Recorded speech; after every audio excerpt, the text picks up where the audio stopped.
What's up? What's up? The champ is here! The champ is here!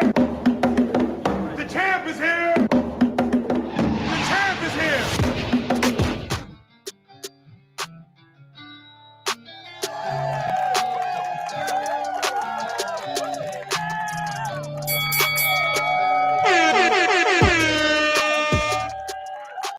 What's up, fight fans? And we are back at it with another edition here at Round One Sports TV. I am always your host, Edwin, and where do all fights start?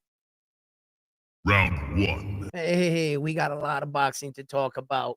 Let me know that you hear me loud and clear as you're joining the live stream. Let me throw everybody up on the chat here. And we're going to be talking about a lot. We're going to recap the fights that happened last night. We had some amazing fights. Don't forget to hit that like button. Don't forget to subscribe to the channel. Become a Round One Sports Talk member. And we're going to be recapping the fights that took place last night. Lamont Roach, Esau Pitbull Cruz. We're going to be talking about the Frank the Ghost Martin and all that and more. Let's cover the action. So let's hop right into this video.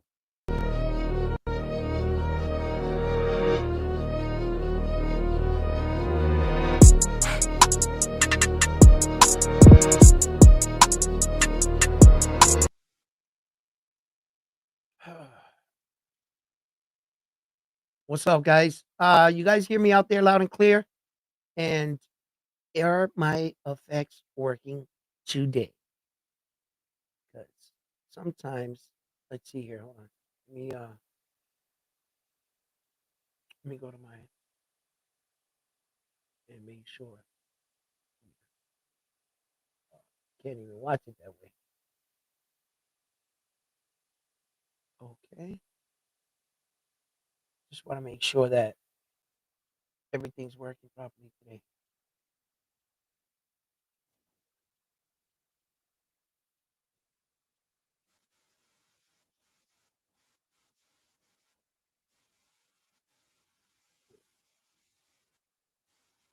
Okay. Good. All right, ladies and gentlemen. It seems like I got everything going great. Well, according to like what happened and took place last night, the recap on all the fights. Where do we start? Let's start with Frank the Ghost Martin. Impressive knockout. Um, where does where do you place Frank the Ghost Martin now among some of the top fighters? He got a new coach, new trainer, and he scored a big knockout. It was a one-hitter quitter. It showed that he has punching power. So, let's see where Frank competes now at the weight and where does he go from here. But once again, Frank the Ghost Martin, impressive knockout, and you have to give him credit because I believe the opponent he knocked out was a former two-time world champion. So that's gonna, it speaks to, yeah, you fought a former world champion, so you got that, boom. And he fought Gervonta Tank Davis, that was a world champ. It is a world champion too. So, when you look back at guys' careers and you argue this, oh, who'd you fight? Who'd you did? Well, I fought him, I knocked him out. He was a two-time former world champion, and so forth and so forth. So I give him credit for that. Where does he go from here? Who does he fight next? We're gonna find out. We're gonna find out. Um, as far as O'Shaughnessy Foster and Stephen Kubo Fulton. All right. Stephen Kubo Fulton, right? Uh he's a Philadelphian fighter, and Stephen is a two-division world champion. He was currently the 126-pound champion of the world. Now, O'Shaughnessy Foster was the 130-pound champion of the world in this fight. Now, this is a very, very tricky and peculiar situation.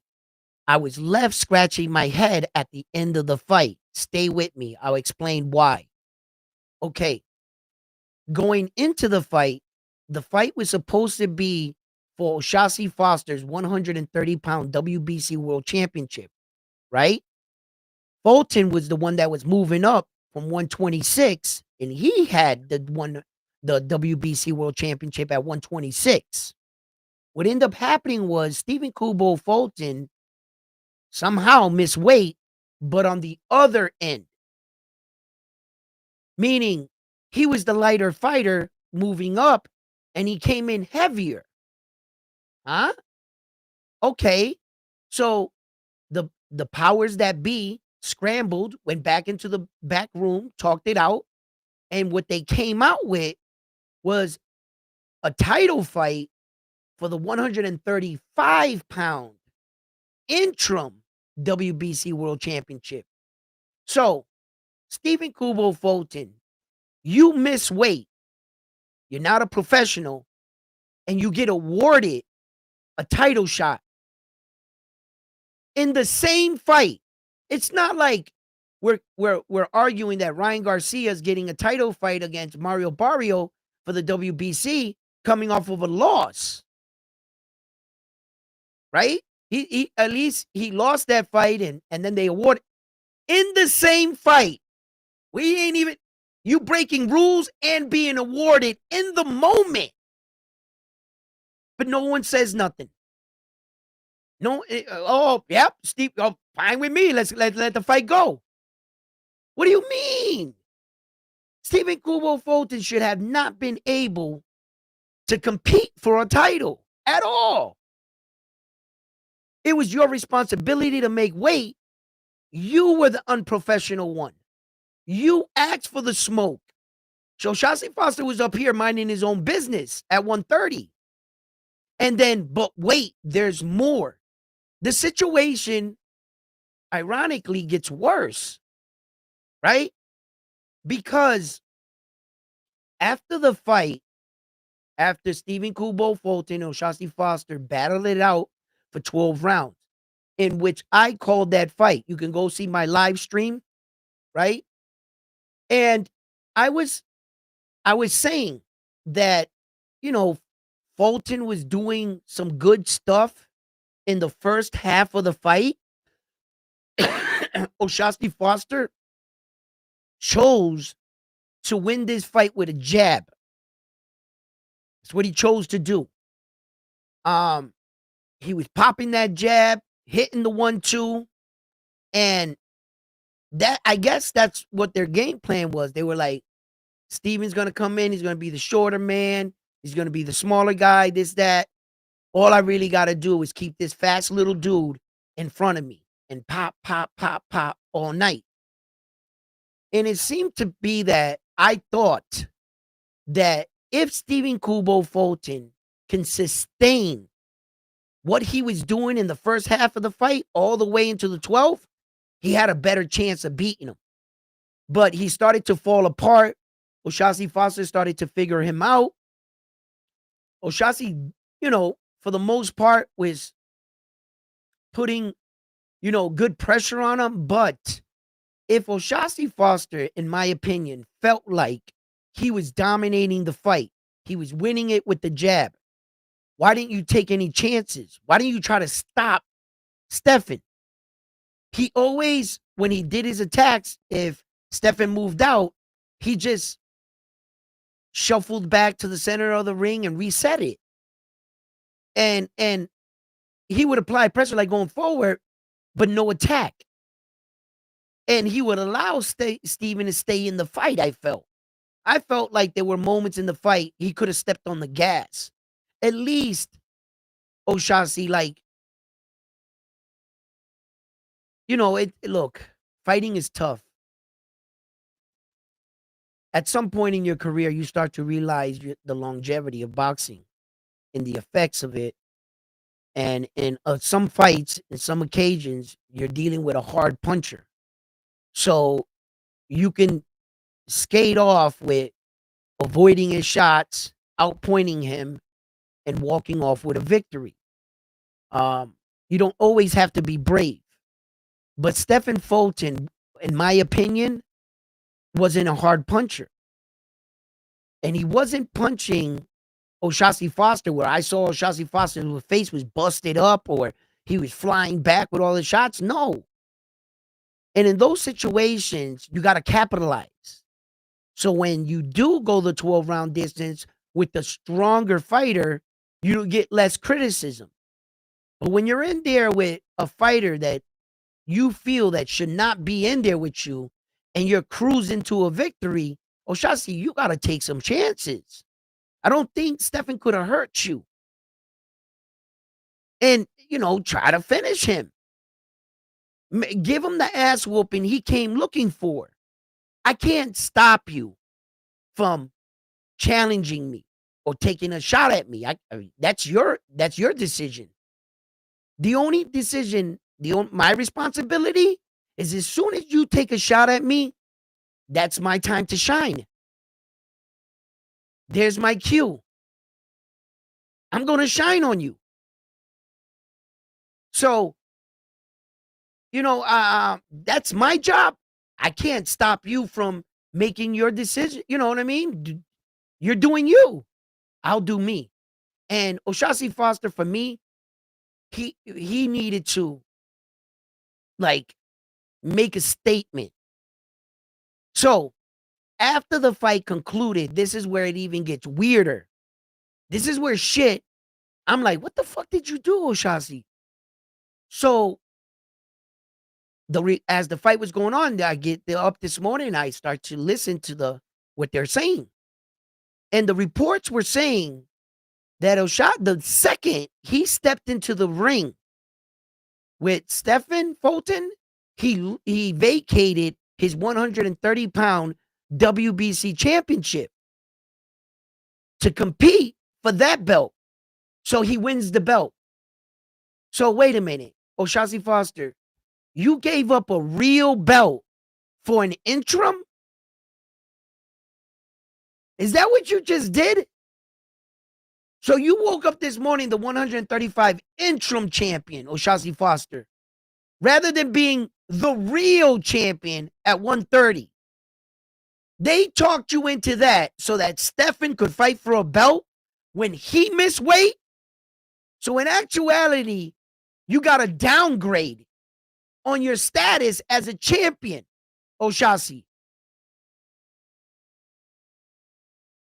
So are you going to wait for Shakur Stevenson to vacate his belt to fight Tio? To acquire that belt? Because you're not going to fight Shakur Stevenson for the WBC. That's not what you were thinking on doing, right? Well, you're not going to beat Shakur Stevenson like that. But I don't think you would fight him like that neither. So respect. I don't think you would fight Shakur like that. Nah. It would be a different fight out of O'Shaughnessy Foster. I would like to see it. I would have Shakur in that fight. Now, so what was your end game? It was like O'Shaughnessy's team fell asleep behind the wheel. Bro, you didn't have to fight for a belt if your belt was going to stay your belt because Stephen Fulton missed weight. Whoever was representing Stephen Fulton, good hustle. Way to hustle to keep your guy in the action for a fight. Sometimes we look at these situations and sometimes it's your lawyers or your management that gets you these situations. If you don't got a good manager to speak up and you don't get no title fight, that might be on your management. They never spoke up. They never threw out a situation. Here goes fucking Stephen's guys. Hey, well, how about this? We could still fight for the vacant 130. Oh, shit, Eureka. Hey, it'll be for a belt. And these dudes didn't think this through. And O'Shaughnessy Foster's team said, yeah? You got a downgrade. I don't know what the hell you're happy about. And like I said, where was your end game, O'Shaughnessy? What do you think? You're putting pressure on who? Shakur Stevenson? Yeah, right. that could have not been your end game. You didn't just fight 12 rounds with Stephen Fulton that moved up to convince me that you were going to try to threaten Shakur's. Man, listen, man. You should have thought that through, O'Shaughnessy. Fuck that interim belt. This morning, go back to the WBC, tell them to rub that interim belt on their chest and keep your 130-pound title. If you can't make 130 no more, which I didn't see why not, you made it perfect now. Because fighters always want to move up. I mean, maybe O'Shaughnessy can move up with that one WBC interim. I don't know, and challenge one of the other champions, but not the WBC champion. I don't know. But the whole play was weird. If you really sit down and break down what just happened, you're going to, like I said at the beginning of this, I was left scratching my head. At the beginning of this, that's what I said. And I was like, man, listen. I don't know. I am not vacating a real belt to compete for an interim. That's the bottom line. I'm not downgrading my title status. I'm already a champion. Why would I downgrade? Isa Pitbull Cruz is the interim WBC champion. Interim. Lamont Roach fought him for the interim. So,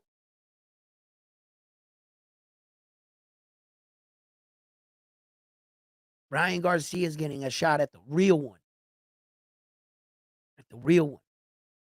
And like, nah, I'm just not doing it, man. I'm not going backwards in my status. And I just, in my opinion, I think the whole situation, they need to go back to the negotiation table. If I was, and this morning, I would be waking up, and notifying the WBC, yo, I don't want that interim. As a matter of fact, I want to stay with my belt. I'm not vacating it. So work that out. So the next fight, we get into the main event. The Isa Pitbull Cruz and Lamont Rocha. After this, I'm gonna drop the link, and anybody would like to come up and talk. After this, I'm gonna cover up what I had to say about this, and we'll talk. We'll talk about everything, right? Hello, man. How are you?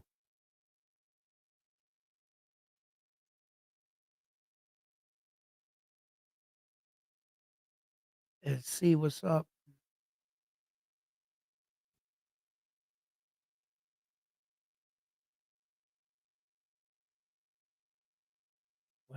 Yo, what happened with the boxing voice? The YouTube streets are saying you guys got into it or something.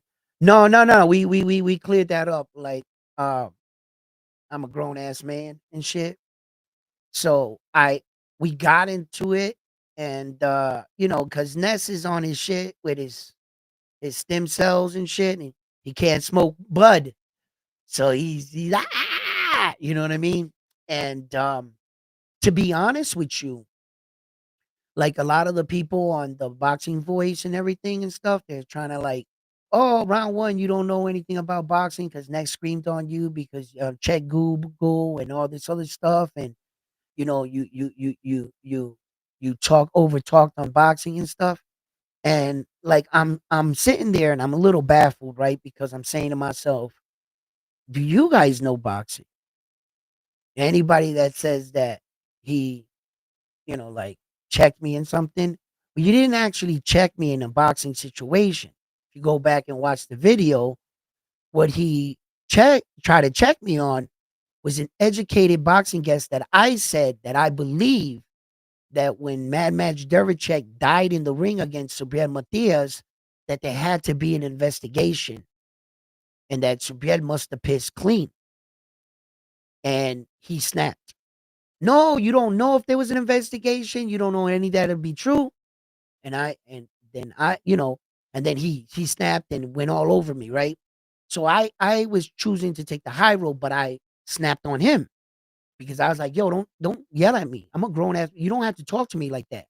So we started going back and forth, right? Because see, I don't mind being standard corrected or learning something if you educate me. But he was no longer educating me. He was talking down to me. That's what the problem was. So, in fact, what I was going to do, I was going to yell out, Ness, you do know that you're checking me, telling me to look up Google to check my sources, but you are accusing Subriel of using steroids while competing against Mad Match Dervichik. You need to check your sources. Because just like I can say, I think there was an investigation. Why do you have the right to say he was dirty while he fought him and killed him? You see, in actuality. So instead of like going back and forth with Ness, like arguing that in actuality, you're telling me to check Google, but you're doing the same thing right now. Instead of pointing it out, man, I got kicked off. You know what I'm saying? Because I was going to bat for a fighter. That's what I was actually doing. I got kicked off because I was defending a fighter that I believe you need to give these fighters their day and let them prove their innocence. And lo and behold, he was acquitted. Sabria Matias. So he wasn't a doper. He wasn't a cheater, and he didn't have in his system. So I was going to bat, and I'll stand on it. Yeah, he might yell at me or tell me, "Oh, use Google, whatever." I'll get criticized and take it for a fighter. Fuck it. Fuck it. But what I actually getting criticized for is because I was defending a man that I don't believe was using while another man lost his life. Let's have respect for that other man's family, Mad Match Dervichek, because they're listening.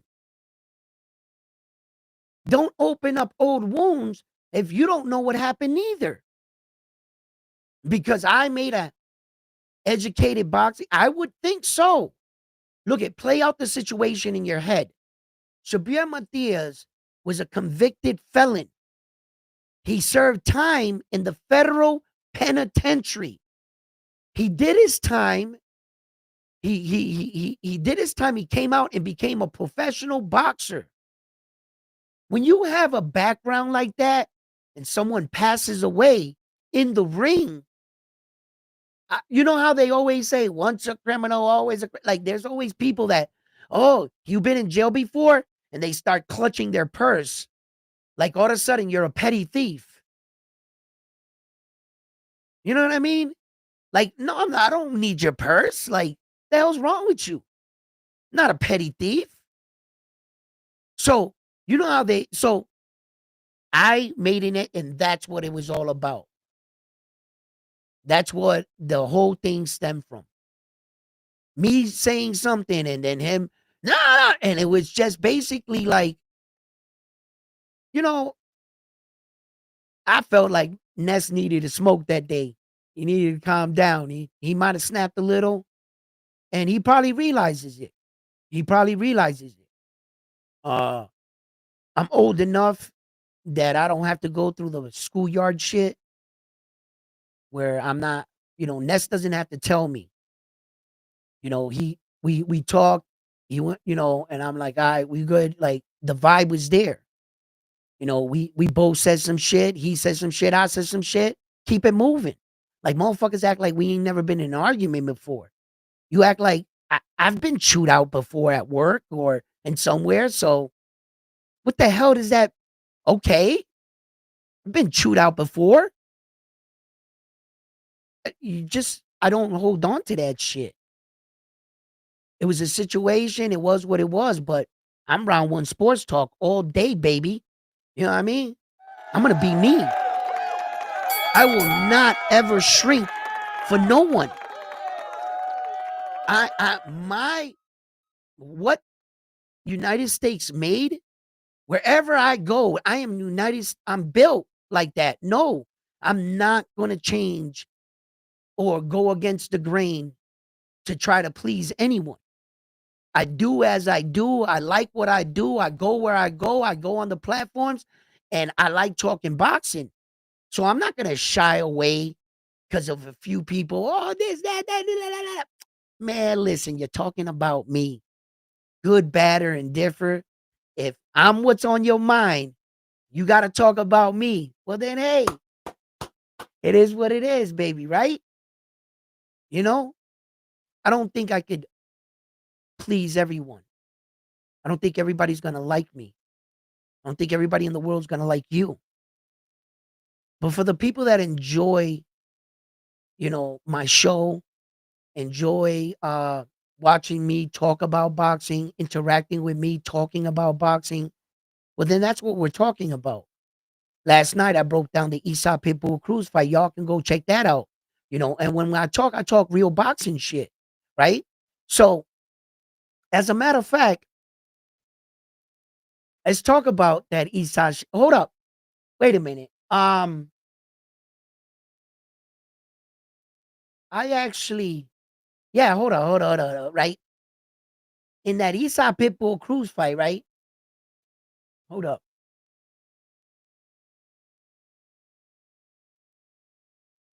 I think it's this one, right? No, is it this one? I think it's this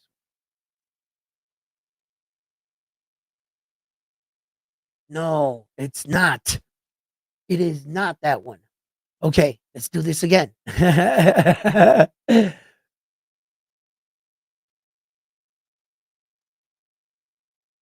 No, no, no, no, no. Could you please stop?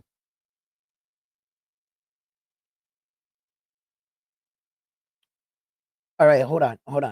Uh, I wanted to put up this guy talking last night, and he was talking about the Lamont Roach and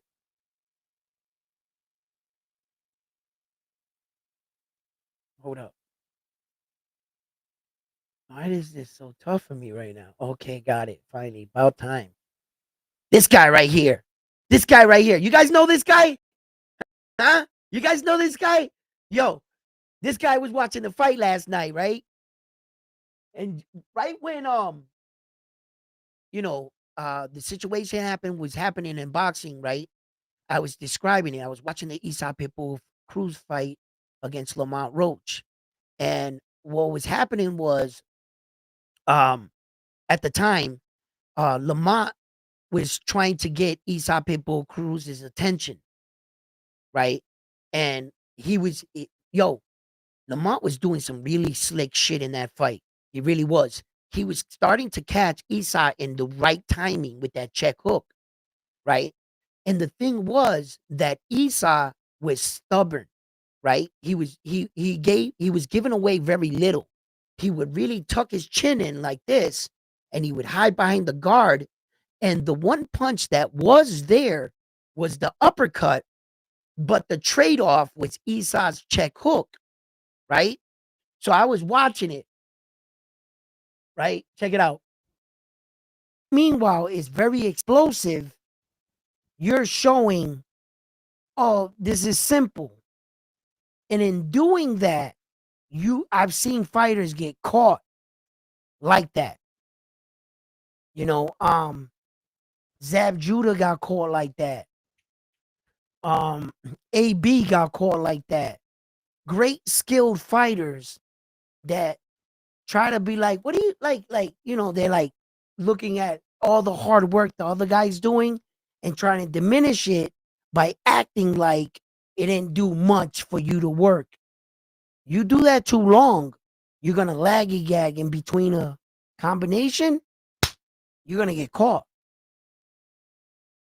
So Lamont, I want him to pick it up, meet a little bit of Cruz's intensity, match it a little bit at times. You don't got to go all out. Like right now, see, that jab is a little better from Lamont. It's more snappy. The 1-2, pop, pop, snapping back. He's anticipating Cruz's hooks. So he's jumping back, pow, pow, and trying to get him. Better. Here we go. There you go, Lamont. And Eastside doubling up on the jab. A rarity. There we go. Back to hook shots. Eastside trying to hit downstairs at the body. The referee telling them to lift up the punches. Lamont with the 1-2 straight over the top. And boom, nice. Lamont is really trying to time Eastside right now. That's what he's doing. He's trying to get that good shot in between. It's those shots that you don't see that hurt you. And it could be a sharp shot in the inside that hurts Eastside.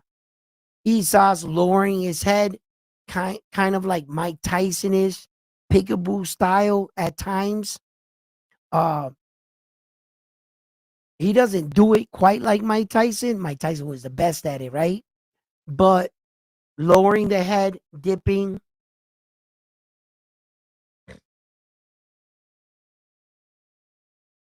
Lamont's pouring out the jab right now, trying to time Eastside. Eastside's keeping it tight, though. He's really hiding his chin. He takes his chin and he puts it right here so that it's very difficult. And if you throw an uppercut, you're going to get hit with a check hook like that. If you throw an uppercut, you're going to get hit with a check hook.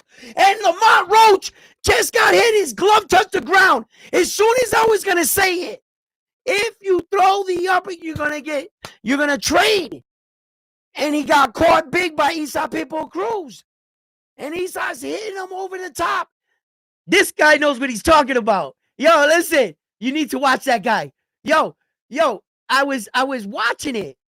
I played the thing back a little bit further than I thought. But it's you could hear how I was breaking it down. And that's what I talk about. Boxing. Real boxing. When they want to get all over this, check Google shit or whatever, it wasn't for an actual boxing. It was about me talking for a guy that, you can't say he was on steroids the night that guy died. There's no proof of that neither. So I break down boxing. That's all I can say. I see. I call it like I see it. When I narrate, and you go back, and I invite you to watch my live stream of the fight last night. And I only call 2 fights: the Frank the Ghost Martin fight and the Eastside Pitbull Cruz fight. I got home late, so those were the fights I got, to call and break down. So you'll see my breakdown of those 2 fights. And that's what I like to do. Study the sweet science. How did you do that? When I was watching the fight last night and Eastside Pitbull Cruz was coming in and I was seeing him lower his chin. And it's enticing. I saw the uppercut on the inside. But you're hooking and throwing with a hooker. This is what Eastside's gonna do. The step that is in that sequence, when Eastside Pitbull Cruz, when he went to throw it, you go back and watch it. That little step shuffle that Eastside did was what got him the right distance to hit him. Boom. To throw it like this, bang. And he tightened it up. That hook, he tightened it up and threw it more like this. Boom. And Lamont Roach, he got clipped. Lamont didn't go down, but it's a knockdown. And then things really got interesting in the fight when the point deduction. When the point deduction came out, I was like, oh shit. Because now shit got interesting. And then you started to see Cruz fade a little. He started like to fade in the later rounds. Then Lamont's he's a better fighter than I thought. I thought all of his success that he had in that Tank fight, and I mean all of his success, was because he knew Tank. He sparred with Tank. He was familiar with Tank. So when he fought him, he knew some of Tank's mannerisms. He's already matched them in fights, in sparring. I know it's sparring, but you could learn a lot from sparring. When Lamont Roach came into the fight with Tank for one of the first times, he was one of the few guys that wasn't scared of him. He wasn't intimidated by Tank. He wasn't scared by Tank. He brought the fight to him. So I thought that that's why he had so much success against Tank. And I was telling the boxing world, don't be fooled that if you put Lamont Roach in there with, I don't know, the other top guys, he's not going to look like that, right? So, okay. The disadvantage for Lamont Roach was that he was moving up in a higher weight division where he didn't belong. So I think he was a bit sluggish, but he moved well. Where when Lamont Roach, I can see it, wasn't moving the way I think he wanted to, but his boxing IQ and timing and position in the fight at times was great. He was setting traps for Isa Pitbull Cruz and Lamont Roach. He was doing a lot better work. I'm telling you. I scored the fight. I broke down all the rounds and I went back and I told you what I felt, right? In the rounds. And there were a couple of rounds that were swing rounds. Just a couple, right? There were rounds that were decisive. Nope, Isa won that one. Nope. Lamont Roach won that one for me. You know, they were clear. There were moments that I was, nope, that's who won the round. There were a couple rounds that were swing rounds in between because although Lamont Roach was doing some of the cleaner work, some of his shots were so nice that if you were watching from a different angle, you might have not caught that shot. Because remember when Isa started getting in close? Lamont was doing good work. He was like, block, block, slip, slip, slip, slip. And all of a sudden, you just saw Cruz go like that. And then Cruz would throw a big shot, like a big boom, boom, and you would see Lamont react to it. It would be like, boom, his head would go like that. So, depending on how the refs were judging it, were you judging it, by shots landed or effective punching? Okay, you hit me with good combat, pop, pop, pop, pop, pop, right?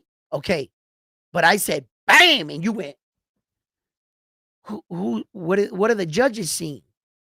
So that, that right there would play a factor. Of course, Lamont feels that he's fighting against the system, the judges, because there was no winner in this fight. There was no winner.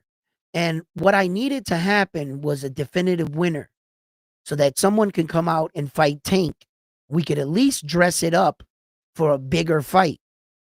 Okay? Because Tank Davis ain't fighting for no world title. And he's not fighting to unify. He ain't fighting no champions because apparently what tells me in his career that he ever did that. So I'm not talking shit. I'm actually just noticing what he's not going to do. Tank. So Isa Pitbull Cruz and Lamont Roach checks off all the boxes for an opponent for Tank, meaning he can't be a real world champion. He's not unifying with you. You got to be a threat, but not too much of a threat. You check all the boxes. Everybody else is either a champion that we want to see him fight. So, not for Tank. So, I was being realistic. It sounds like I'm taking shots, but I'm not. I'm calling it like it is. This is the way it's always been with Tank. This is the kind of guys he fights. The MO right here. So, but I needed a winner. I didn't need somebody to come out with a fucking draw. A draw doesn't sell because both of these guys are Tank Davis survivors. Both of these guys went to 12 rounds with Tank. Tank couldn't finish neither of them. If one of these guys would have stopped the other one, it would have speak to that he was the tougher of the Tank survivors and that he wants another shot at Tank. Now you got to fight. Now you got a storyline. And Lamont Roach goes back to the drawing board in his next fight when he's announced to the ring. I wonder if they're going to announce him. And Lamont Roach, coming off 2 back-to-back consecutive draws, enters the ring. Does that sound cool? And I repeat, coming off 2 back-to-back consecutive losses.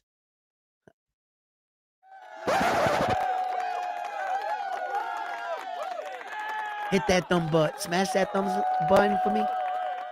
Bro, that is not good. That is not good. So I see where the frustration where Lamont Roach, brother, your career went nowhere so far. You had 2 fights, 2, I would hope, pretty decent paydays. You got more fan base, more supporters, more eyes.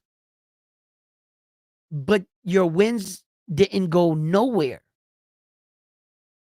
You fought 2 fights that don't mean anything in the record books. It's like they didn't exist. It's like you didn't add to your resume.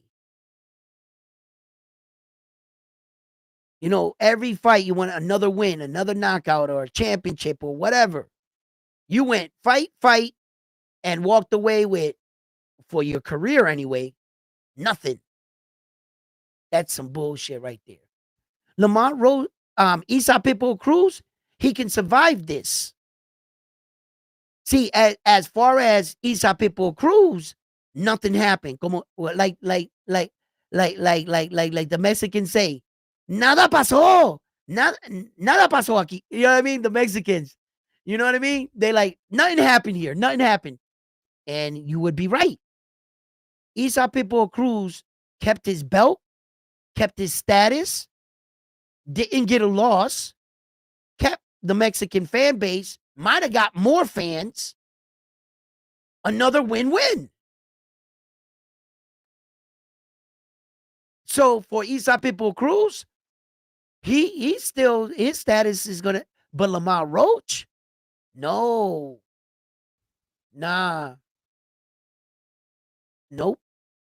We needed a winner, man, to fight Tank. Because now who Tank's gonna fight? Who's he gonna fight?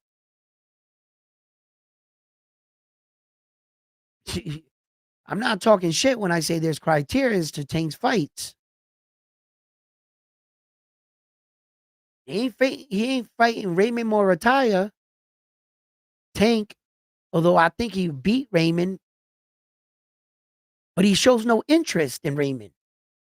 Have you ever heard Tank Davis say Raymond Morataya's name? Ever? Anybody? I'm just asking. I never heard it, so if you have, just let me know. I've never seen him show interest. And like I said, yo, Tank, it would be fucked up if you went after Abdullah Mason. Because he's an easy target for you. You know, Abdullah Mason is going to be our next star, rising star. Just manage him well on his level. Like Uncle Tank, why are you going to fight your nephew? Like you didn't fight any of the top guys in your era, and you're going to wait for the new era so that you could fight a youngin'? And if you beat him, yo, Tank, I ain't going to give you, man, listen. Look, Abdullah's great. If you mess around and let Abdullah get some time, but Tank will be too old. Like, I think the best version of Abdullah, we've never seen it, and Abdullah in his prime. Like, I would like to see what he looks like then, right? Then I would throw him in with Tank, but Tank probably won't be around. You know, I would never like that. I would never like that because I like Abdullah Mason, and I wouldn't think it would be fair on the up and up. I think Abdullah Mason is a strong fighter, a crafty, but he has a lot of work to go, a lot of work. And he needs just to stay fighting on his level, defend the belt, stay on your level, get more experience, championship experience. Tank has been in all those big moments, those big fights, 12-round experience, all that shit. Tank got all that shit. He's too far. Tank's too much. I would never sign that, Abdullah. And not out of embarrassment or nothing, or avoiding or ducking. Just admitting, bro, you're just trying to attack me because you know we're not on the same level. Okay, champ, Tank, I'll get there one day. Just like you got where you are, but I think Abdullah might do better things. I see him in the future as a better champion. A multiple division world champion? Yes, I do. Yes. How far he goes, we never know. I never thought that Naoya the Monster Inoue was going to turn into that kind of fighter. He's currently today the only fighter in boxing that has all 4 belts today. He's the only boxer that has all 4 belts, right? Did Usyk, wait a minute, did Usyk got that IBF bag, but what happened with doesn't Usyk have all 4 belts? Hold on. And doesn't he, Usyk calls out Deontay Wilder. Yo! We'll talk about that. We'll talk about that. Let's stay in the moment. Stay right here for a second. Let me catch up to you guys in your messages. Salute, guys. How you guys doing? Canelo is still the face of boxing? My boy, you're fucking right. You're damn right he is. The thing is that fighting fans, they get certain things confused. They think because Terrence Crawford is the best fighter in the world that he should be the face of boxing then. But that's not how the face of boxing works. The title, the face of boxing, is the boxer that brings the most views, sells the most gate, brings the most audience. He is considered the face of boxing. The face of boxing that most people in the world, worldwide, recognize him. There are still places in the world that if you was to show Terrence Crawford's picture, they'd be like, who the hell is that? Who's that? Terrence Crawford is popular. He's the best fighter, but he's not the face of boxing. Unfortunately, the face of boxing are like the Ryan Garcias of the world, the Jake Pauls, the Tank/Tank. A lot of fan bases, whether you get along with them or not, or agree, whatever you think of Jake Paul, that's not what we're talking about. And fans get that confused. They go, how can Jake Paul be the face of boxing? He's not the best. And there it is right there. You keep saying he's not the best. No, that's a different conversation. The best fighter in the world is Terrence Crawford. The face of boxing is Saul Canelo Alvarez. But just because you have the right answer on the test, how did you come up with that answer? And that's what I got to explain. You might be saying the right answer, but I'm not sure if you figured that out. That it's a whole different separate conversation. And the fan expects for everything to match. You got to be the pound for pound best fighter in the world. You got to be the best fighter in the world, which makes you the face of boxing. They think it runs like that. And it doesn't.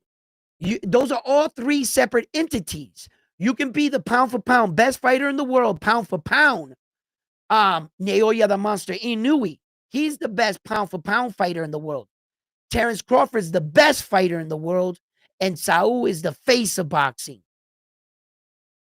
Those are 3 separate entities, bro. And somehow everybody mixes those up. They don't know how to separate the difference. Naoya Inoue is best pound for pound because pound for pound means that if Naoya Inoue was the size of Usyk, he beat the shit out of Usyk. If he was the size of Terrence Crawford, I got him in that fight against Terrence.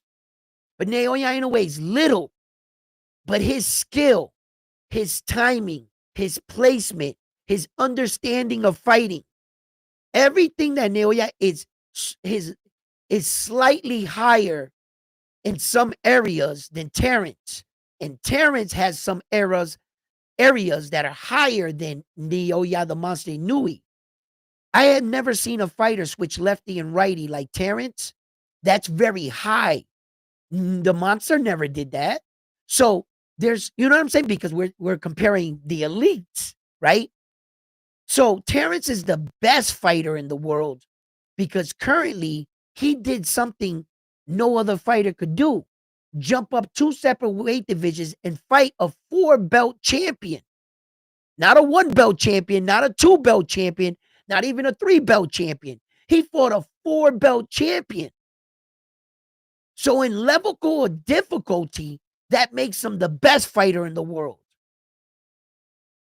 As far as selling gates, the most attraction, the face of boxing, that's Saul Canelo Alvarez. We just got to learn how to not get so butthurt when your guy, I'm not saying that your guy is not the best. He's the best in certain places, but we got to learn how to divide this. It's not how it works. The best boxer is not the face in the pound for pound all the time. It doesn't go that way just because he's the best fighter. Terrence is truly the best fighter in the world. Naoya Inoue is the best pound for pound fighter in the world. He does in more areas, he's just a better fighter. And then, like I said, the Tanks of the world, the Jake Pauls, the Ryan Garcias, the Saul Canelo Alvarez, that's the faces of boxing. So when you want to put them on a billboard, more people walking by notice their face. I know who that is. That's Jake Paul. That's Tank Davis. You put Terrence, who the hell is that? Some people might say, some. There's a large Terrence Crawford fan base now, ain't they? And times are changing. The world is knowing who the fuck Terrence Crawford is. Just a year ago, if Terrence Crawford was to walk down New York City a year ago, just walk down, I'd probably see him. Yo, Terrence, what's up, champ? Hey, let me take a picture and keep it moving. He would be able to walk down the street.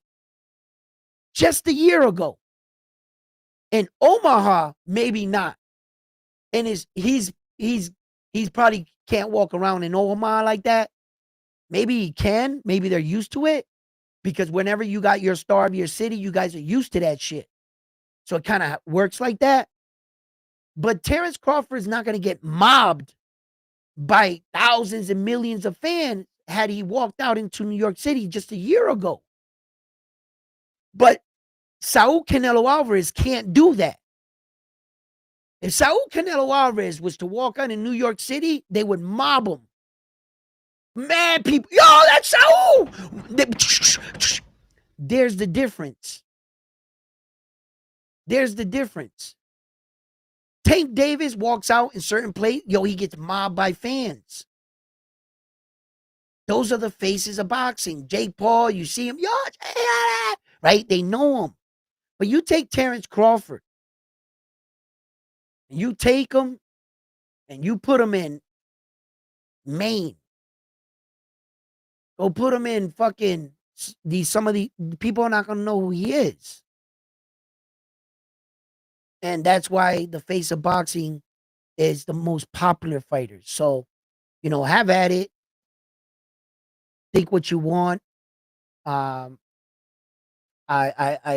try to separate everything, but it seems like sometimes people don't hear it.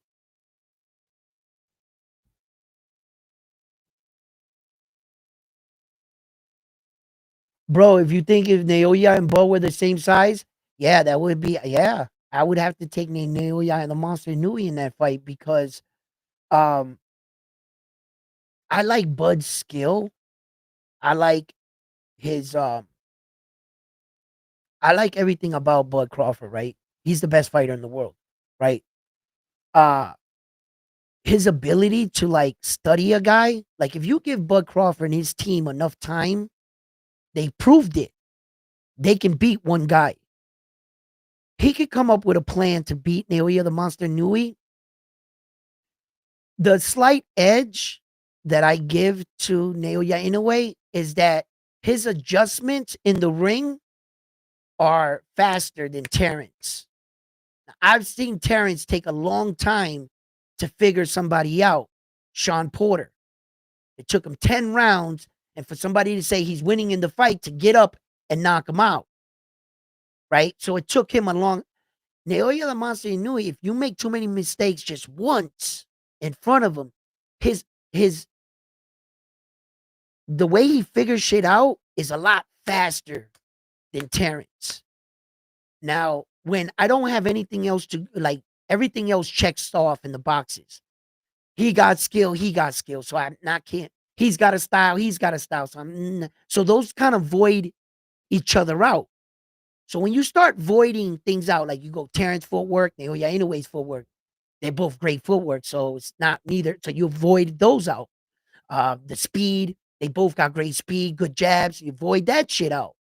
So when I start playing it out in my head, the only factor is that Naoya, the Monster Nui, he's a bit more vicious than Terrence Crawford.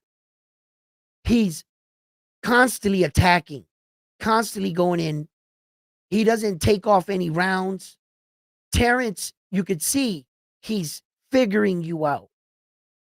He's figuring you out. He's working. You're not doing anything to him because he's too nice. Terrence is too fucking nice.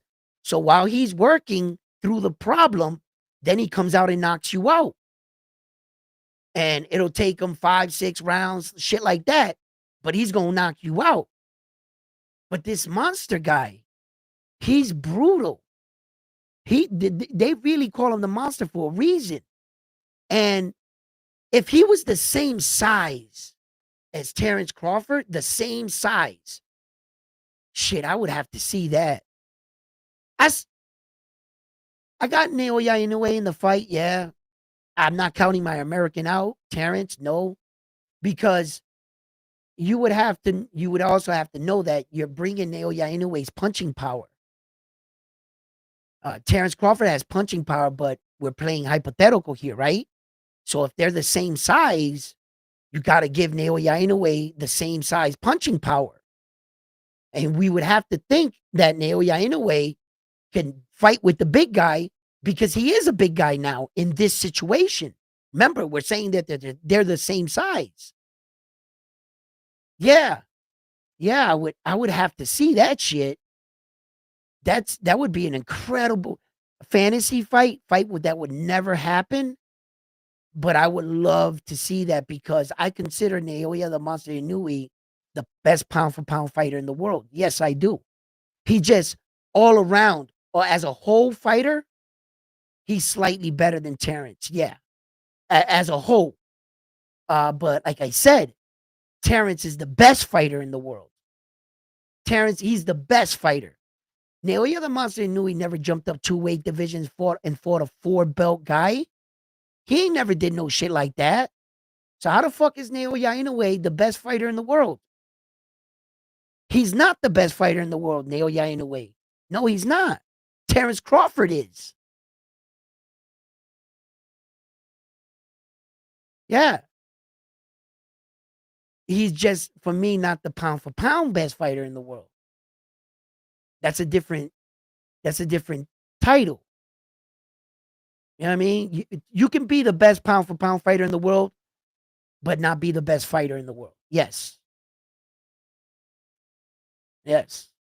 The best fighter in the world don't mean you're the best skilled. At one point in time, Deontay Wilder was the best fighter in the world. In the heavyweights. Wasn't he? He was the best heavyweight at the time. And AJ didn't want to fight him. Is he the most skilled? Can we put Deontay Wilder on pound for pound list? No. But at one time, he was the best heavyweight fighter. Do you see how that works? You understand? I just think Naoya, in a way, if I'm being honest, as the sweet science, he's better in certain areas, like slightly better than Terrence. But I repeat, does not make him Naoya Inoue the best fighter. No, it doesn't. Terrence is the best fighter in the world, hands down. But Terrence is not the face of boxing. Saul is. You see where I'm hearing myself talk again over and over, but it's just like, I hope you understand this. You don't take it personal. Like, oh shit, this guy's crazy. No, no, you award these guys the title because you're like, up. If he's the best here, then he has to be here. Now you're not processing it. You're just giving it to him. Since he's the best fighter, he must be the best pound for pound. You're just giving it to him now. You're not actually being fair. Because Naoya the Monster Inoue, he did a lot of shit. As a matter of fact, if you want to argue, right, Terrence Crawford never defended any of his 4 belts. So don't open up this can of worms. Because between me and you, Naoya the Monster Inoue is on his 5th title defense on all 4 belts. That's a boxing record down there. 5 times he put up all 4 belts. You have to give him the most acknowledgement because he's putting the most at stake. Just like Saul put all 4 belts and lost them against Terrence Crawford and made the fighter that Terrence Crawford is today. Without Saul, he doesn't become 3 division, all 4 belts, right? You needed Saul, Terrence. So when Naoya Inoue steps into the ring, the level of difficulty every time, he puts a mountain of gold on the line every fight. Name me one fighter that's doing that. Besides Saul, that was once upon a time doing it. He took the ultimate risk and paid the ultimate price. Now Terrence got all the gold. He invaded your kingdom, conquered your castle, and walked off with your crown. He's the best fighter. Good thing Saul Canelo Alvarez got a plan B. Woo, woo. He got the support of the fans. He's still gonna sell, right? So, but Naoya the Monster Inoue, he's on his 26th consecutive world title fight. He has 4 weight divisions where he has world titles. He has 2 divisions where he has all 4 belts. He has a 90% knockout ratio. Like, trust me, you're not fucking with this Japanese dude. This dude is pound for pound. He is the definition of pound for pound. Naoya Inoue. He is the true definition of pound for pound. Like,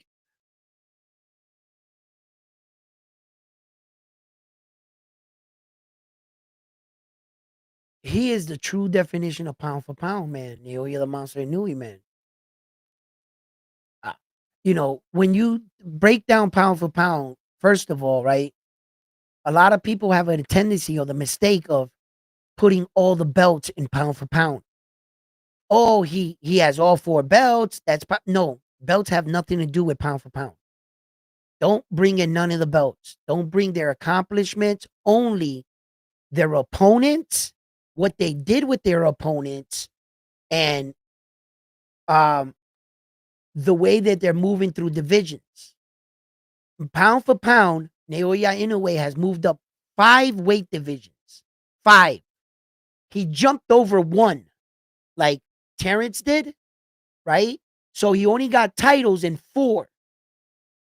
But he's been in, he's since the moment he started at 108, a fucking 108 pounds.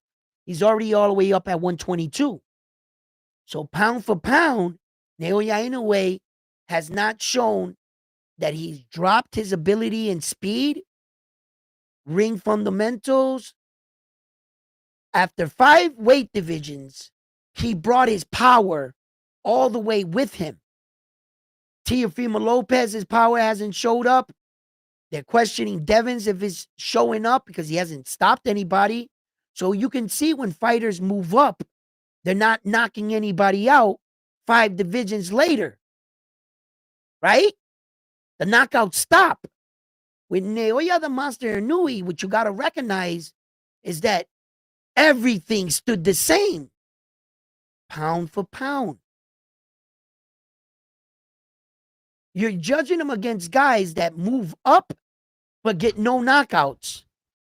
And their performances dip lower. Do they get the win? Yes. But was it a lesser version of the guy you once knew? He was just smart enough to win, to box well. But when you watch a guy go up 5 weight divisions, and as you're watching him through his career, he's just getting better. Every fighting style that he came across, he beat them at their own game. He beat Stephen Kubo Fulton in the Philly Shell. And Naoya the Monster Inoue don't fight in the Philly Shell. He beat him in his own style. Against all styles, Naoya the Monster Inoue has dominated. He's won at least 95% of all his rounds. Throughout his career, he's only lost a handful of rounds. In a Naoya Inoue fight, he might lose 1 round or no rounds. He didn't lose any rounds in Stephen Kubo Fulton fight. He didn't lose any rounds in the Marlon Tapales. He didn't lose any rounds in, he lost 1 round in the Luis Pantera Nari fight when he got knocked down. He lost 1 round in the fight with Roman Cardenas when he got knocked down. But that's just 1 round. He got his eye broken in orbital bone fracture. That's 1 round. The rest of the fight, he dominates. Pound for pound. There are no performances where he has to come back in the fight. Terrence Crawford was down and not down as down, but down in the scorecards. In a lot of his fights, he came back and then ended up stopping the guy. When you're talking about a pound, you got to take your feelings and your emotions out of the equation. No, Terrence Crawford is not the best pound for pound fighter. No, he is not. The truth is, Naoya the Monster Inoue is.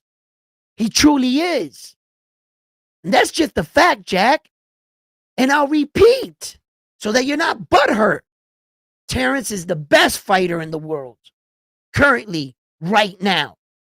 Until anybody on planet Earth as a professional boxer does some shit like that, what Terrence just did, then we ain't got nothing to talk about. If LeBron James needs 6 rings to compete with Michael, you're not bringing up a scoring title. No, you need 6 rings first, bro. You need to do some shit like that. You can't diminish what Terrence did. I don't care what's going on with the WBC. If they strip him, they strip. You're not going to take away what I saw. You're not going to take that away. I saw Terrence Crawford whoop Saul's ass. And that's just the facts, Jack. That's just the facts. He walked off with his belts that go ring, the made belt that they made for them for that night, all that shit. Terrence walked off like a fat bandit. He invaded Saul's castle and took everything. He took everything. But if you come after a king, you better make sure you kill him. You might have scarred Saul, but you didn't finish him. Saul is not done, dog. Nah. You know, every great general or king got a few war scars. It's okay. I got some battle scars, but you ain't finished me. You ain't finished Saul, and he'll be back stronger than ever. Stronger than ever. I'm gonna tell you right now. Fuck around and vacate that WBC and see if Saul don't go after it. Huh? Everybody's thinking that Hamza Shari or Shara, whatever, that guy that beat Edgar Berlanga, he's gonna get the crack at it. Strip Terrence. Here comes Saul back in play. Back in play, baby. You know what I mean? Yo. Saul will be back. He's a dog. Bang, you shot him. Okay. Damn, honey. They took everything. The burglars took everything. We gotta rebuild. We gotta rebuild. That's it. Saul's a dog. You know what I mean? So he's gonna get back on his. Saul will be back. Don't worry about it. Hold on, let me drop this link in the chat. I've been going on forever. Why didn't y'all be like, drop the link? I bet. And you know, sometimes I get lost in conversation. What up, Frontline?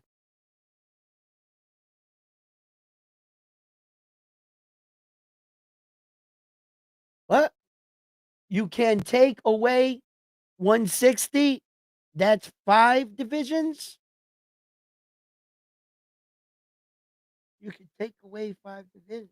No, Terrence Crawford started at, oh, you got it up there, 135, 140, 147, 154, 160, 168, 6 divisions, right? That's why Terrence Crawford is the best fighter in the world. You can't give him credit for this 160 because he never got a belt there. He just went over the division. You can give him acknowledgement. You can acknowledge that Terrence Crawford jumped over that. You can give him acknowledgement. But what you can't do is give him credit for the division. See, I acknowledge that Naoya Inoue is in his 5th weight division from where he started.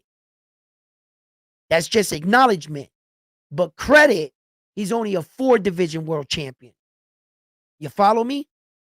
So, same shit with Terrence Crawford. Terrence went from 154 to 168. You got to give him acknowledgement for 168 because he won at 168.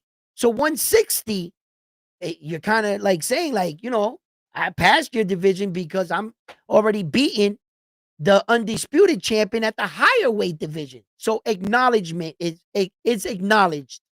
I see you, Terrence Crawford. I seen what you did. That's acknowledged. Credit? No. You can't get 6.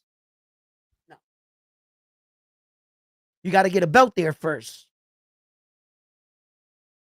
You can't jump over the candlestick. you know what I mean? And get credit that you can't do that. So yeah, in that regards, I understand, and that's why I consider Terrence Crawford the best fighter in the world. Yeah, that's not something. Oh, what the?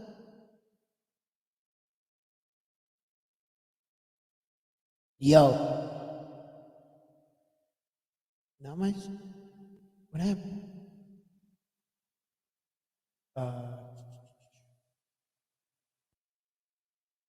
Here we go. There we go. I must have hit a button or something. I don't know. So, like, yeah. Let me see what you guys are saying.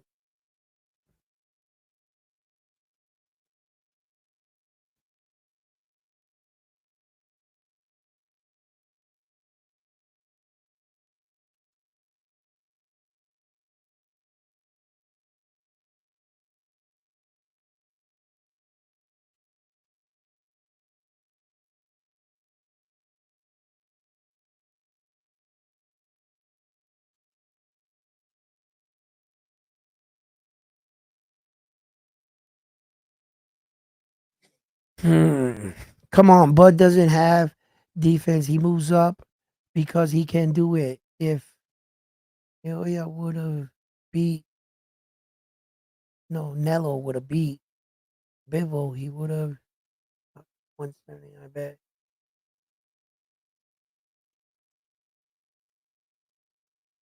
Yeah, but my man, Flex, like, you see, the thing is this. Like, I'm not gonna go over it again because I already went over it so many times. But you guys know how I feel about that. Bud is a 4-time lineal. That's up there with Pac-Man and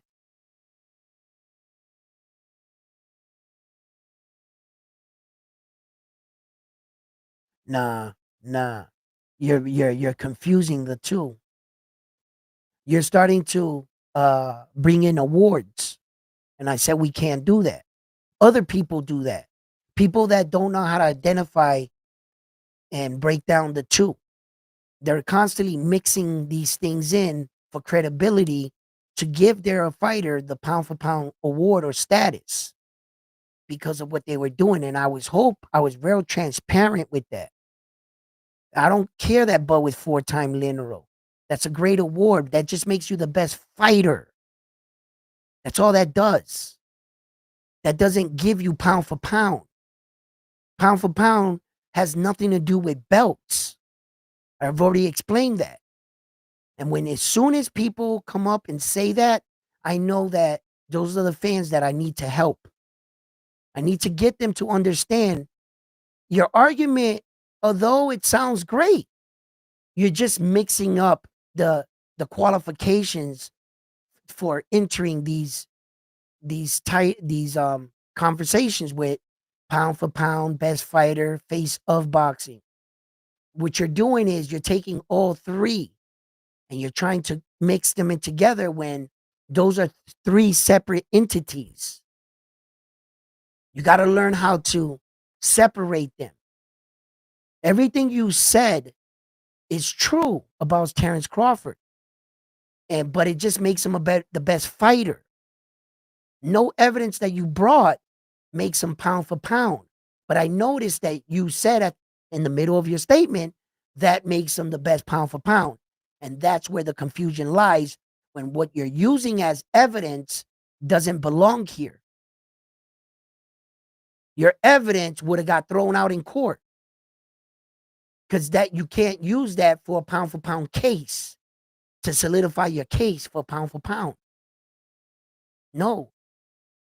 And that's where, because of years and weeks and months of arguing with people on panels and all, they've already hit you with these lines and these reasonings that you battled with them for weeks or months.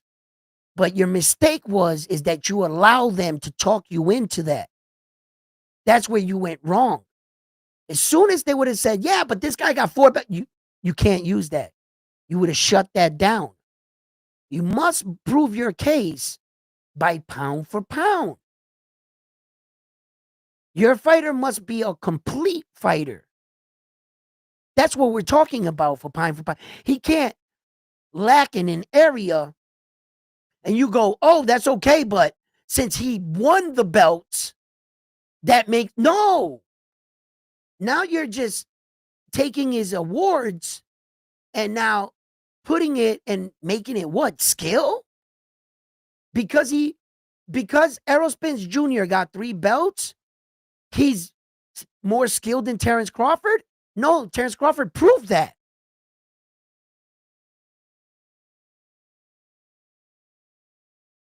So you can't use awards, accolades, achievements for your case for pound.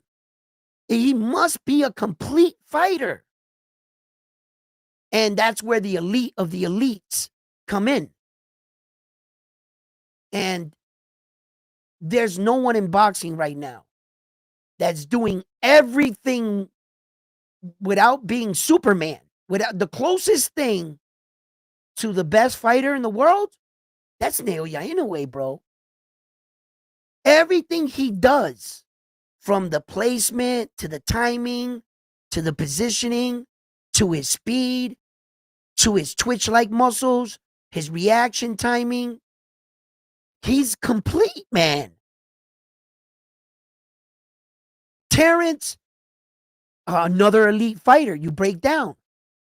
And you start to break down Terrence's. But no. No. As far as like skill, just skill. Naoya's better, man. But as far as fighter, the best fighter, that's Terrence Crawford. Yeah. Naoya in a way didn't, and I repeat, didn't do anything that he didn't do that shit that Terrence did. Terrence is just a better fighter. He took a bigger chance, a bigger risk. If Naoya in a way fought Tank Davis, now that would be some shit. Now we're talking. The level of difficulty was up here. Naoya never did no shit like that. Terrence did. He's the better fighter. More that he accomplished more too. He's 3-time. Naoya in a way is not 3-time. You know, so yeah.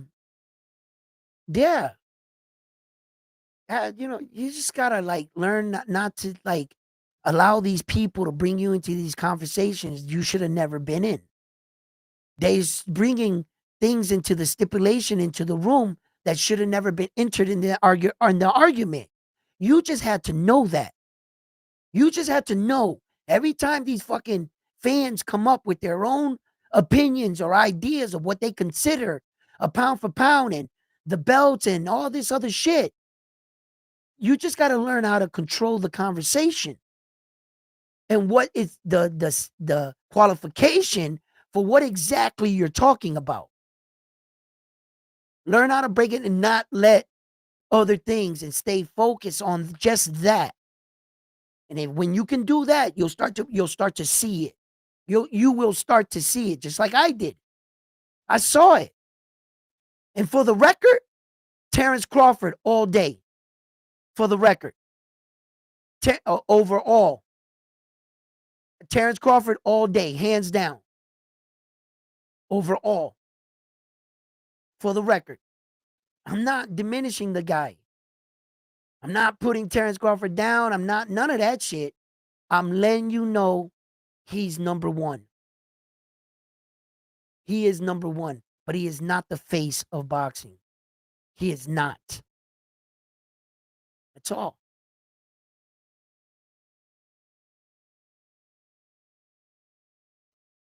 Unfortunately, them Jake Pauls of the world are. You got a fucking Netflix deal? Shut the fuck up, bro. You're the face of boxing. Get the hell out of here, man. I gotta call it like I see. I just can't lie, man. Like on it, like when I break shit down in my head, I'm like, unfortunately, man, I wish Terrence had all that shit. For everything he went through, he deserves everything, man. He deserves to be the face, the pound for pound. Terrence deserves everything, bro. He's been holding the American side for us on his back. You know, he's our Floyd of this era. That's our guy, Terrence. He's got the U.S. on his back, dog. Right? Like, he's carrying the U.S. like this.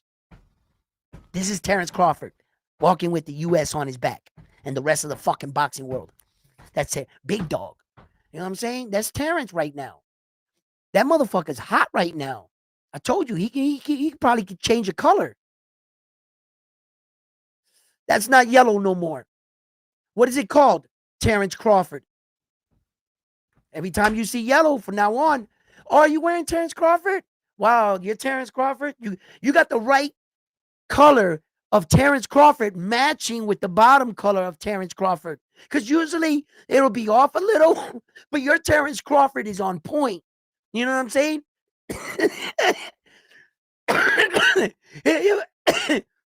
He can fuck around and change the color right now. That man is hot. He fighting with the big people, the WBC, and he telling them, "I'll do what I want." Yo, some gangster shit. Like Terrence is fucking. The rest of them are just they in line. They paying him. But I look, man. My opinion is be careful what you wish for. Be careful, fighting fans. For those other fighting fans out there that think they want to eliminate the belts and take the belts away, and that you don't want to pay sanctioning fees. If you don't pay sanctioning fees for these belts don't stay open. They don't stay afloat. How do they make money? How do they pay the lights, the phone bill, the fax machine to alert you that your contract has been signed? Who's working back there if they don't got a job because you ain't paying sanctioning fees? So when they took like dictator war leaders out of situations, right? You thought it was for the greater good. Let's get rid of Fidel Castro. You got rid of that man. That shit went crazy. The people were like, man, we wish he was back. They got rid of some of these drug lords. They took El Chapo, locked his ass up. What happened to man? I got CNN. I see the news. Mexico went crazy. The death toll rate went. Everybody, he actually was keeping everybody in order. Although it was a murderous way, sometimes you eliminate the tyrant that you think, and he was only being a tyrant because he had to keep order. And he couldn't keep order by playing nice. So he had to show that he would go out and crack a few eggs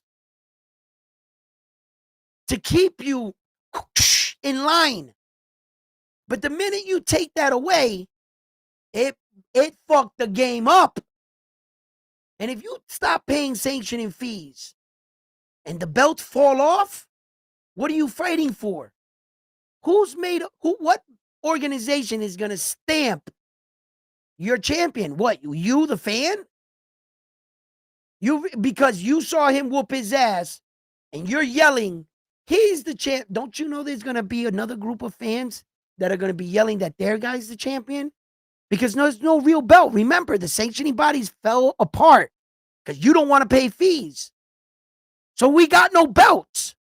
So now the French, Chinese, Japanese world champion out there that got like a belt that they made in fucking Walmart, right? They're yelling they're the champion. And you're at home sitting there going, no, you're not. No, you're not. But why can't he say that? There's no belts. There's no order. I don't see any sanctioning bodies. You guys eliminated those. So just like you could say, there's nothing that stamps and certifies your guy. What, a couple fights? What stamps the WBC is history. All the men and women that had it. That makes it a professional belt. It has backing. You feel me? You do away with that, you have nothing. Nothing. You're going to do away with prestigious belts that all the great men and women, boxer professionals, our legends had to give us what? To start over with a new belt and say one belt. So who owns that one belt? What backs that belt? We the people? We dictate that? So what if that guy plays keep away? He doesn't want to fight the other best guys that we think that are the best. He never wants to fight him. So we're right back where we started, but in a more messed up situation. At least we have something with these 4 sanctioning bodies. It's not the best. You can talk about corruption, all that other shit. But before you keep bashing that drum, Before you want to come up here later on, you go on your favorite other podcasts and shit. This should be your favorite right here, though, right? Mr. Miyagi, my man, right? With the 10 piece. Before you do all that, just remember, do you love boxing? Do you like it? Do you support boxing? Or are you always constantly bashing it? Are you always talking about the negatives? When do you ever come on and say, yeah, man, I love boxing. I can't wait to see this fight. I want that fight.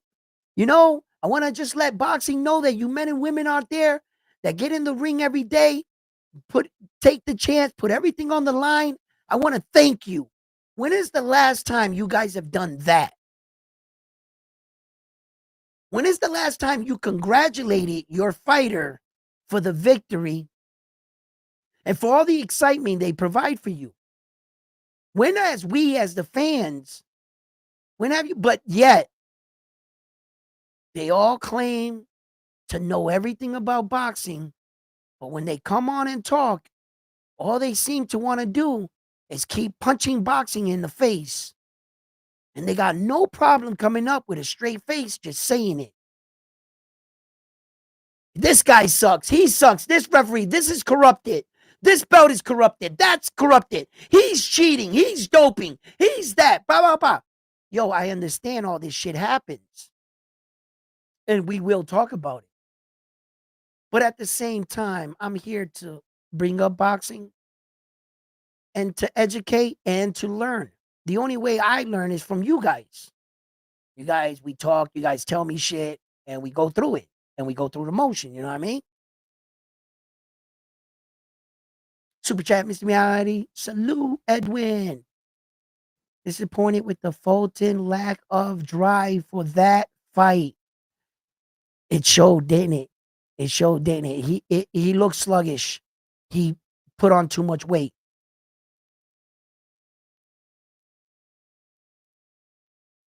He showed no lateral movement at all. He showed no lateral movement at all. And the fight might have been. Yo, listen. I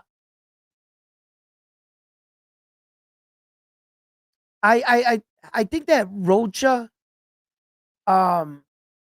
felt Isa Pitbull's Cruz's power. He kind of let some rounds slip away, but I felt Isa did the same thing, my brother. Right? Mr. Miyagi. I thought that Isa took the foot off the gas and let Lamont steal a few rounds there. When Lamont was doing a lot of good work and Isa wasn't throwing, you could see he was, taking a round off. So it was the same way on both sides. Lamont did take some rounds off that I felt like, but Lamont, if you go back and you watch my live, right, I start to see the moment when Lamont Roach figured out Isa Pitbull Cruz. You could see it. I'm like, oh, he figured him out. And his timing, when Isa would go to throw a punch, he would catch him in that sequence. Pop. He had his timing down. He just didn't have no pop, Lamont Roach.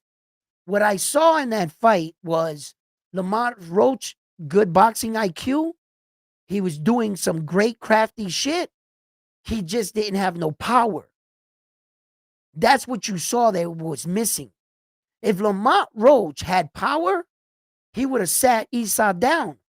Those shots he was catching Isa, he was catching them clean. He was like, shh, shh, shh, shh. And maybe he might not have that one punch knockout power, but accumulation of punches, he should at least keep Isa down with the way he was catching him. But Isa was his chin is strong. He take Davis punches, bam, like what? So the Mexicans, they got them Saul, he ain't never been put down.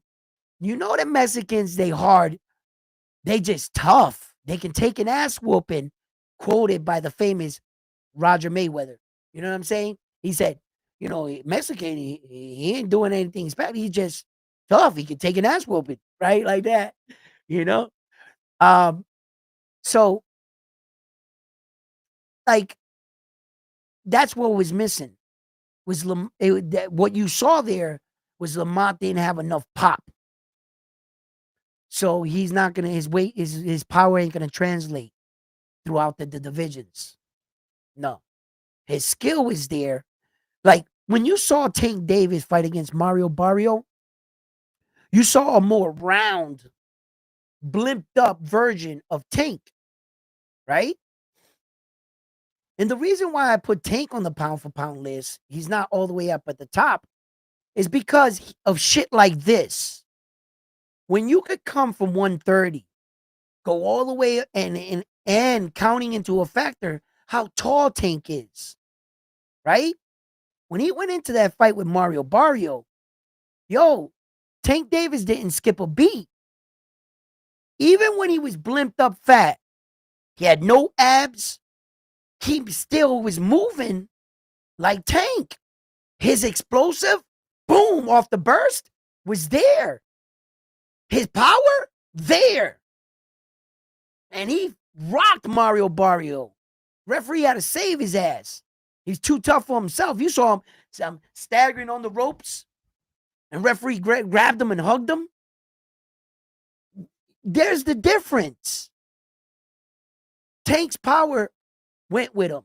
Lamont, and that's where you start to see, when you start to break down pound for pound fighters, what starts to diminish from the fighters as they're moving up. When you get those fighters that you don't see nothing slacking, you see no decline. And the only decline you see in Terrence Crawford is because of Father Time.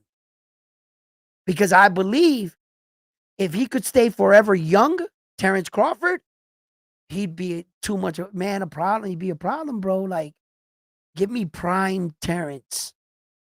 But what's affecting him now is Father Time. That's it. No one can beat Father Time. No one. We can't run from him. Not unless you're Tom Brady. But other than that, like, you can't. Eventually, you're going to lose a step here. You know, you're not going to be able to switch like you used to.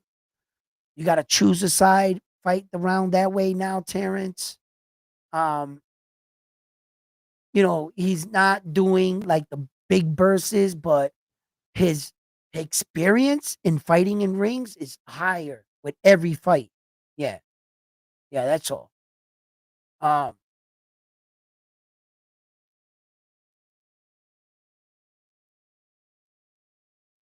Roach broke his hand in the 5th round. Yeah, shit happens in fights. That's your problem. Deal with it. Tank Davis broke his hand in the fight against Isaac Pitbull Cruz. I don't give Tank Davis a pass for the lack of his performance. You broke your hand. Figure out how to fight with you got another one, right? Well, then figure out how to win with that hand. It's not my problem. Shit happens. You mean to tell me if I break your rib or your orbital bone, you should lose the fight? Because when Dubois got his orbital bone broken by the Juggernaut Joyce, he quit. When Spencer broke Kell Brooks' orbital bone, he quit, right? But when Nonito Donaire broke Naoya the Monster's orbital bone, he went 12 rounds with him from the second and won the fight.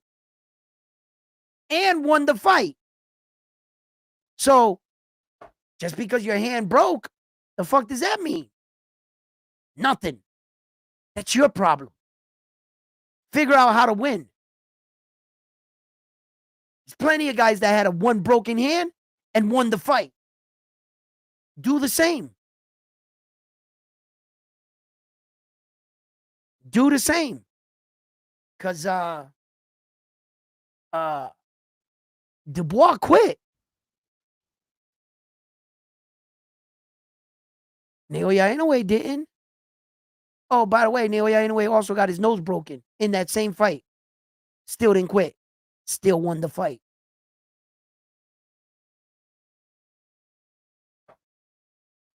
I don't feel no kind of sympathy for that. Mm-hmm. No. You broke your hand. That's your problem. Fuck out of here. You better keep fighting. Um, uh, Tim Zhu had a hole this big on the top of his forehead. Blood was pouring into his eyes. What did he do? Wiped the blood off with it and kept fighting. That's his problem. He broke his hand. Yeah. So what? Did you win? I hope so. Did you lose? Well, then you lost. I only lost because I broke my hand. No, you lost because you lost.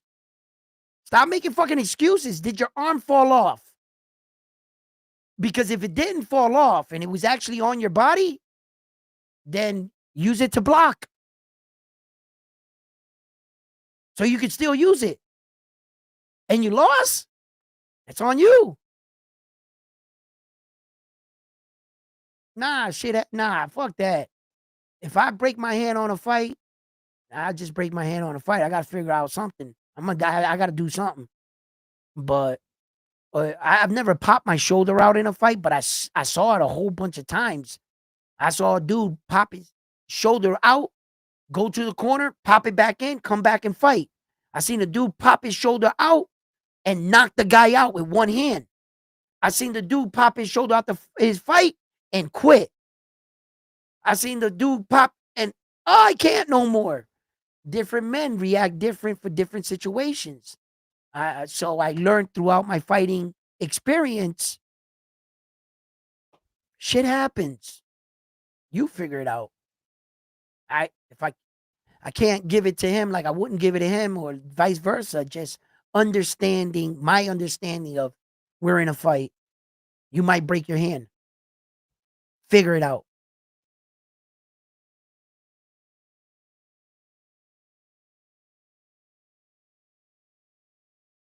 Hand excuse now? Yeah, right? No, I only lost because I broke my man. Lamar Roach, you fucking lost the fight or won the fight or went to a draw. Whatever the night would have been, whatever way it would have played out.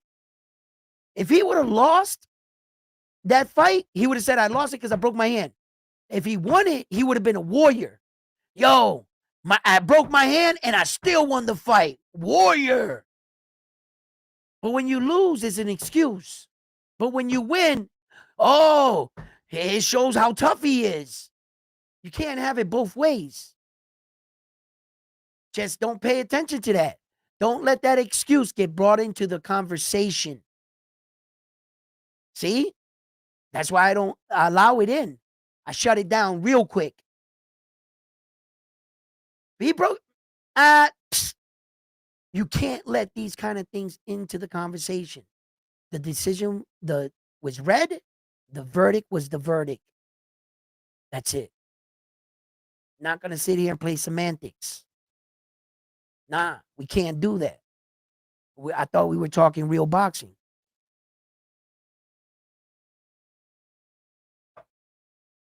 You know? And if you allow them to make these excuses and bring them in and then you answer them, you've already opened the door to their excuse. Shoot that shit down. Learn to identify that in conversations. When they talk to you about pound for pound, when they talk to you about the face of boxing, when they talk to you about these things, belts don't matter, all these things. Learn how to and that's how I'm learning in this game of reporting. Because I've been in arguments and conversations where I walked away from the conversation saying, damn, he got me in the conversation, but the only reason why he got me is because I allowed bullshit into the conversation. You know what I'm saying? That's like that argument with LeBron James and Michael Jordan. And for me, there's no argument because LeBron James's longevity or scoring title was never in the conversation. What we said, Michael has 6 NBA championships. Get 6, then we talk. So all these stats that these guys came to bring LeBron to sell him as a market, as the king, what they were selling, they had to put him next to the GOAT. but he wasn't good enough to be next to the GOAT. So what they have to do, they had to lower the bar. And they had to come up with all these, oh, LeBron James statistics. He shot so many shots at this time, did this, ran that, dunked this, scored this, whatever. They needed to bring that into the conversation. And the real people, powers that be in these conversations, should have shot all that down. You shouldn't have let them even argue with you, because nothing that you're bringing to the table was ever in the conversation.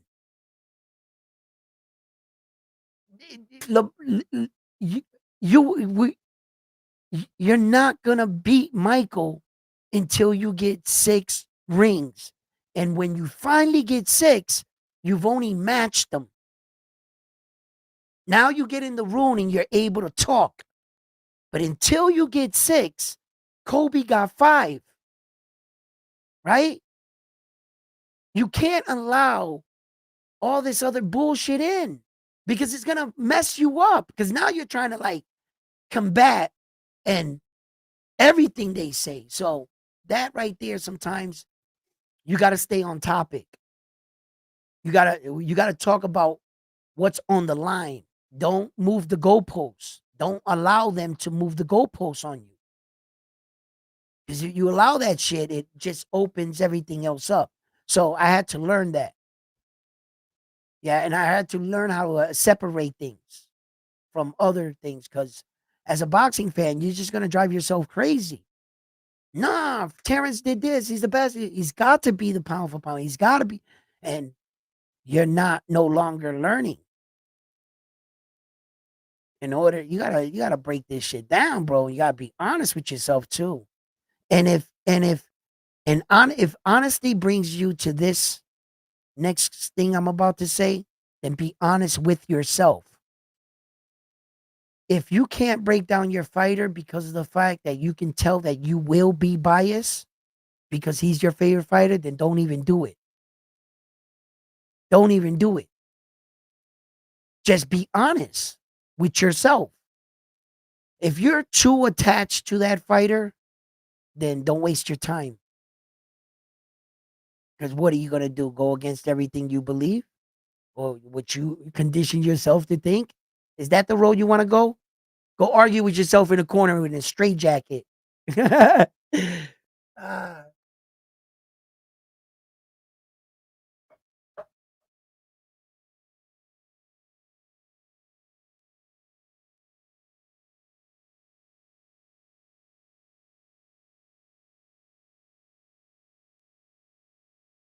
Meet me at Centerfolds round 1. I got a drink. Centerfolds out there on Route fucking 20.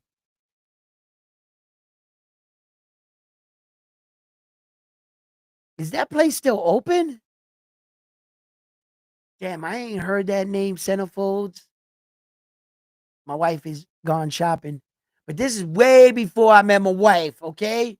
This is when round 1 was out there in them streets. You know what I mean? That's right. I was in them streets. All right. And I went to places like this, okay? Centerfold. You know what I mean? Yo, I met this chick there from Texas. She was the definition of Texas. I would just say that. Everything is bigger in Texas. This white lady was blonde hair, blue eye, drop dead gorgeous. She was tall as shit. She was thick everywhere, but not too thick. And she had an accent from like a cowgirl, I guess, Texas. Yo, she talked, I just melted. I was like, where the fuck do you come from? Where do they make women like you? I remember. And she was just bad. Like, and she was there. She wasn't actually dancing. She wasn't dancing. Her friend was dancing. She was there to like watch or support her friend that was a stripper, and she was from Texas. So I was talking to her. Like she was fully clothed. She had all, but you could see what you know. She's wearing tight shit. So I'm like looking at her like, right? And yeah, man. Yeah, but I ain't been out to no centerfolds in a minute. I can't say I can go there now. You know what I'm saying? Hold on. You know what I'm saying? I can't just walk into these places anymore, brother. We might have to meet ourselves at another location. You know, just the bar down the street. And then we just nonchalantly drive to the yo, yo, right? Yo, man. Those were the days, man.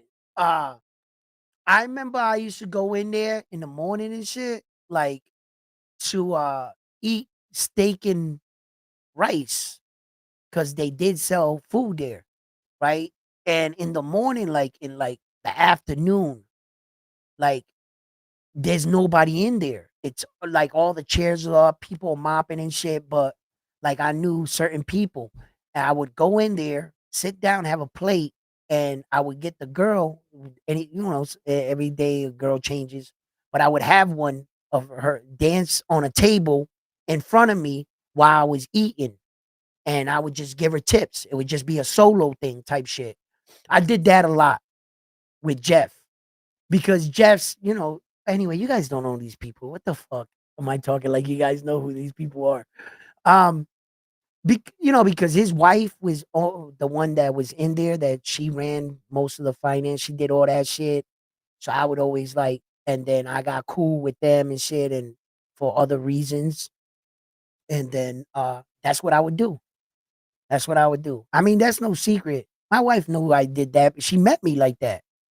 My wife. So I mean, she didn't meet me in the environment. Let me back up. Wait. She didn't meet. She met me as that man.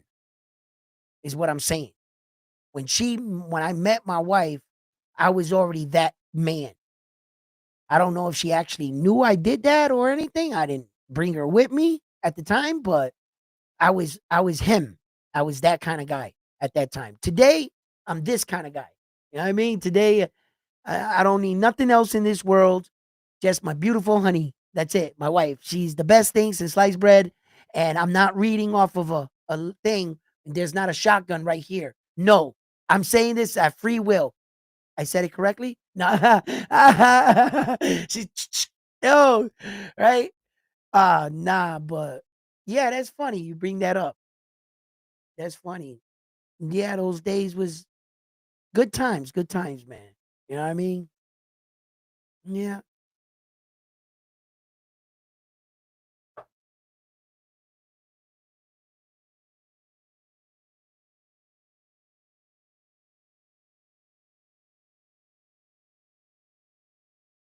Sounds like he's the face to me, carrying the belt on the back. Nah. Uh it, you just want to hear what you want to hear. But that sounds like the best fighter in the world to me when I say that. That sounds like the best fighter in the world carrying everything. He's the best fighter in the world. He's carrying the sport. He's not globally recognized. That's why Terrence Crawford. He got his global status off of who? Saul Canelo Alvarez. That was what? Already there. Just before the Saul Canelo Alvarez fight, although you know Terrence Crawford, people you talk to might know Terrence Crawford. Uh, I'm not sure if you travel, and go to a lot of places. I get out, I travel a lot.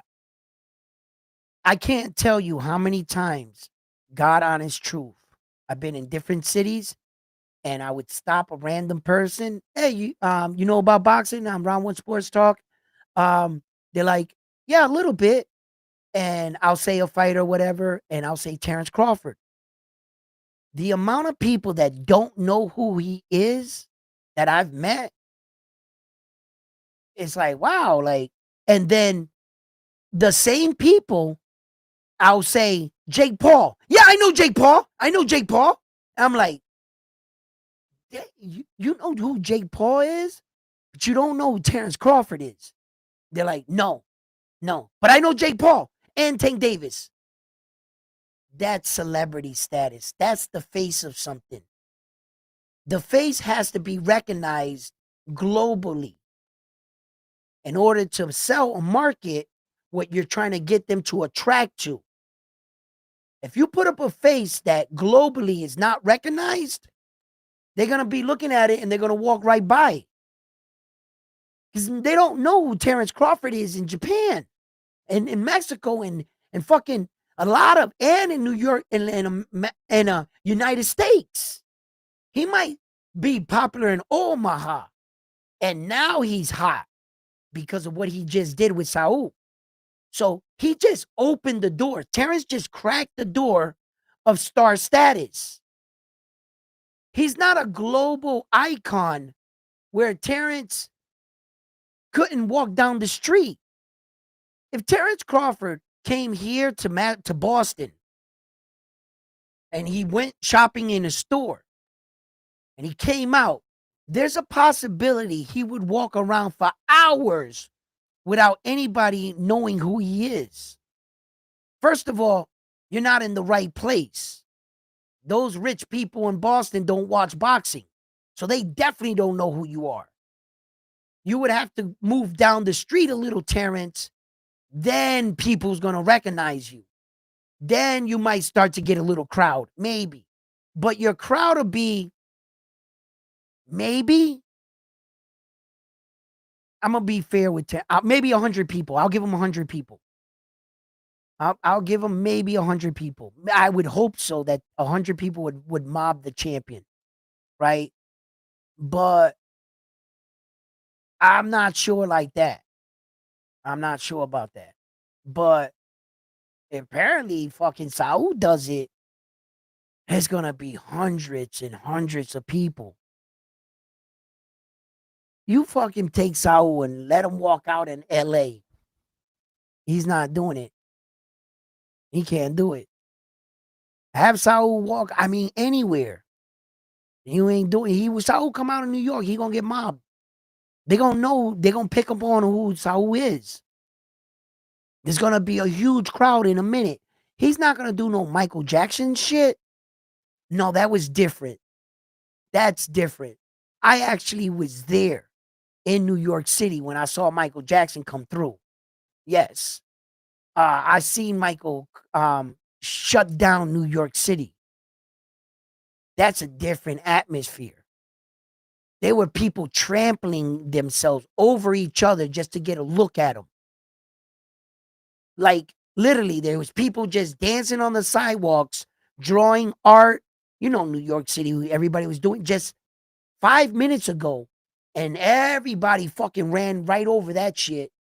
Michael was different. Michael couldn't walk around nowhere in probably in the world, man, without being mobbed, adored by fans. That's a different star status. He's the face of the music world at one time when he was alive, God rest his soul. That was the top of the game. That's the face of something. Michael was the top of the king of the pop. He was the face of music then. That is a face worldwide people know. That's what I mean by the face of boxing. Terrence is not the face of boxing. He's not recognized like that. Unfortunately. He should be. I wish he was. I got no problem with it. But I also have no problem breaking it down and being fair, calling it what it is. Nah, Saul, you might not have all your belts, but you're still one of the faces of the sport. Yeah, you are. You know, Terrence got you though. He got you. He walked away with all the treasure. So, Terrence is there. Like, maybe in his next fight, he'll get that star status he deserves. Because Terrence deserves it all. For doing that shit, he deserves everything. He deserves to be the face of boxing. He deserves to be the pound for pound. He deserves to everything. Terrence deserves it all. He really does. For the Americans, he's top dog. He's our best. And if we were looking at the American team, which we actually are, We just don't realize it, right? Because when all our guys box, what flag do they represent? The American flag. What are they going after? The gold belts. It's kind of like the Olympics. They represent their own country. Naoya Inoue doesn't represent United States. He represents Japan. Saul Canelo Alvarez doesn't represent United States. He represents Mexico. So, and Saul Canelo Alvarez, his Mexican team, he got Isa Pitbull Cruz on it. He got countless of Mexican fighters. That's their squad. They represent Mexico. In reality, Terrence Crawford is the American captain. We got Tank Davis. We got Shakur Stevenson. We got Abdullah Mason. We got, the list goes on and on and on and on and on and on, man. We got a lot. We got Sebastian Fundora. We got a lot of American great fighters, man. That's our team. That's the American team right there. We got Devin Haney. We got a lot of fucking fighters, man. We even got Ryan's crazy ass. Because the Mexicans didn't take him. We'll take Ryan. Fuck it. Come over here, Ryan. Right? We got a lot of fight American top. Shashi Foster, Stephen Fulton. The list just goes on. And that's the American team, actually. We're all on the same team. We just fight each other because it's an individual sport. It's led by machismo and, fighting, to prove who's the best. Where's the best fighter in the world come from? What does he look like? Who is he? And we meet in these rings and we prove ourselves when we can, or people take the fights, right? But yeah.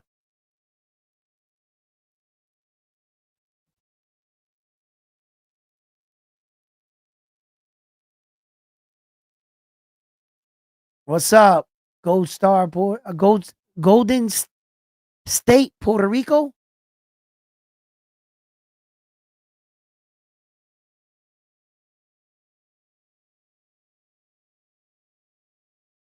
What? What do you say? Y'all can have the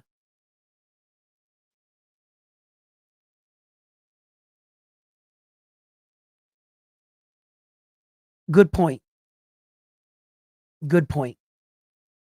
If a lot of men and women coming up, if you have, like, you're a coach, you're studying fighters, have your fighter watch Terrence Crawford. Watch how he trains in and out of the gym, even when he doesn't have a fight schedule. Of late, he's been in a lot of business endeavors, but Terrence is focused. He's not like the greatest human on the planet Earth. Like, he's not Jesus, okay? We all have mistakes in life. And when you study Terrence Crawford, you might see a couple mistakes here and there, like him getting shot in the head. Okay? He had a tough, bad upbringing, yes. But he turned that all around as a man, as a father, and as a fighter. And he did the best with learning. When we're put or come into this world, we do not come out with a manual. We kind of gotta, like, figure things out as we go. Some of us catch things faster than the others, and some of us, it takes years to grow up. Some grow up faster. But nevertheless, Terrence Crawford is the standard of boxing. He is what I would encourage a kid to follow. Look at that man. Look what he's doing.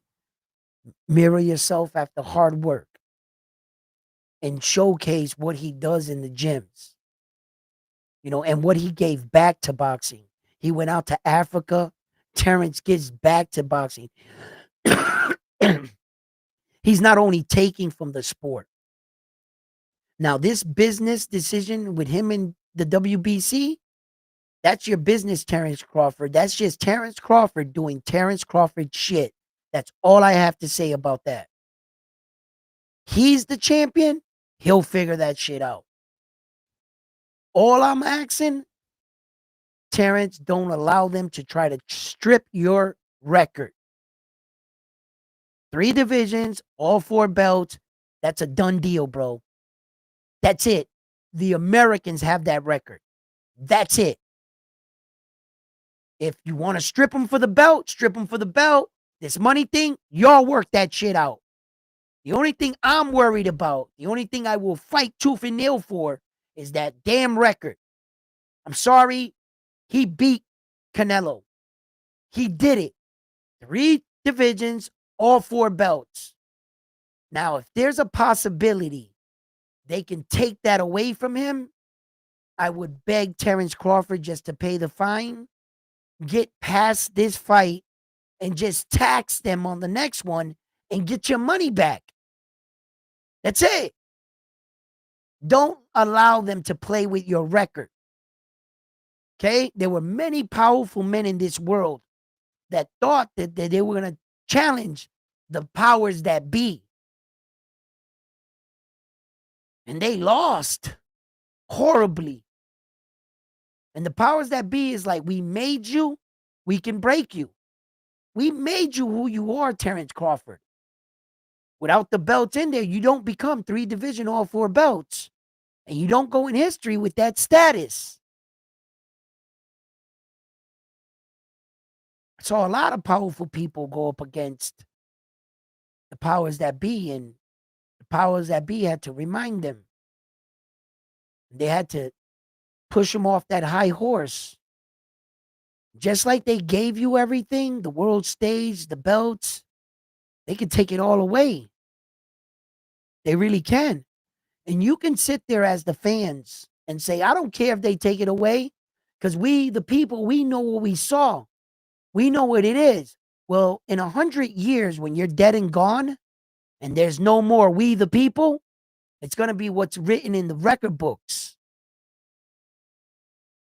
A small, short 100 years is going to get your voice gone, out of here. You will no longer be here. And what's going to be recognized is when people look it up, it's what is in the record book. That lives forever. Immortality. For 500 years, 1,000 years, they will go to the date and time when Terrence beat Saul Canelo Alvarez and became the first man in boxing history to get all 4 belts in a 4-belt era in 3 separate weight divisions. But if they take that away, what does it matter if every person in Omaha, Nebraska, and every other person that supports Terrence Crawford said, we don't care if you took the record or the belt. We know what it was. Go ahead, say that to you. You can do that. As soon as Terrence Crawford grows old and dies, and you, me, and everybody else is gone, guess what's going to happen? Yeah. So, with that, I don't play with. I don't know what the situation is. I don't know what they can or cannot do. I'm merely speculating at this point. But my if is really big. I think so. If they can take that away from you, Terrence, don't play with that. This is not the place or the time. I know you wanted to challenge these belts, but Terrence, if you tear down these belts and we don't pay sanctioning fees to them, and there's no belt staying afloat, will you want us to start over and new champions build the belt? Like, what other champions? Did Floyd Mayweather have the new belt you're talking about? Did the new champion did he have your belts? So everything you worked for, Terrence, you want to tear it down? And then mysteriously what? What are we fighting for? Terrence, sometimes you got to just leave things the way they are. We've gone too far like this. It is what it is. Those belts are already prestigious. I don't want to fight for no hubcap that the freaking Turkey Ali Sheik puts on a 10 undisputed on. That was like the night that Arthur beat Demetrius Bivol when Turkey had him put up that undisputed belt, but none of the same shit. That's not what I wanted to see. Yo, I was pissed. I was like, yo, what the fuck is that in his hand? Throw that piece of garbage away. It looked like a hubcap with the word on this. Get that fucking piece of shit. Who fought for whoever? What a champion ever owned that belt? That belt has no legacy. It's not what I want to see. When you win these belts, bro, Felix Trinidad had that belt. The IBF. As a Puerto Rican man, if I was to win a belt, it would be the IBF. Because Trinidad had that. It's up to the end. What champion do you love? And what belt did they have? That WBC world champion, fucking Floyd had that. Mike Tyson had it. Like, I don't want no piece of shit rinky dink ting made up. And Terrence Crawford, you want to do what? You want to diminish that? You want to take away the WBC? You think the WBC will be the WBC with no money? Where are they getting their money from? If we don't help these belts stay alive, your 3%, where does it go? Nowhere you should be concerned. Don't count the WBC's pocket like they're not counting yours. But pay to keep the belt alive. So that the next kid that comes up and wins that belt, Terrence Crawford, they say, this is the Terrence Crawford belt. Terrence Crawford had this belt. Terrence Crawford had all 4 belts, or whatever belt you win, Terrence Crawford had all of them. So if you're a Terrence Crawford kid and you're coming up and that's your idol, if you ever get a chance to win a world title, you're going to be like, Terrence Crawford had this belt. But right now, Terrence Crawford wants to destroy the belts so that that kid never hits that moment for his favorite fighter, Mr. Terrence Crawford. Thank you, ladies and gentlemen. I got to go. I got a lot of calls. I hope you enjoyed the channel. I hope you enjoyed talking boxing. Hit that thumbs up for me. Subscribe to the Round One Sports Talk family, and we can always talk boxing.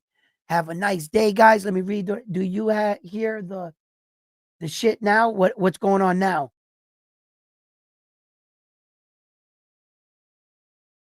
Round One, I don't care what you want to see. Do you hear the shit now? About what though?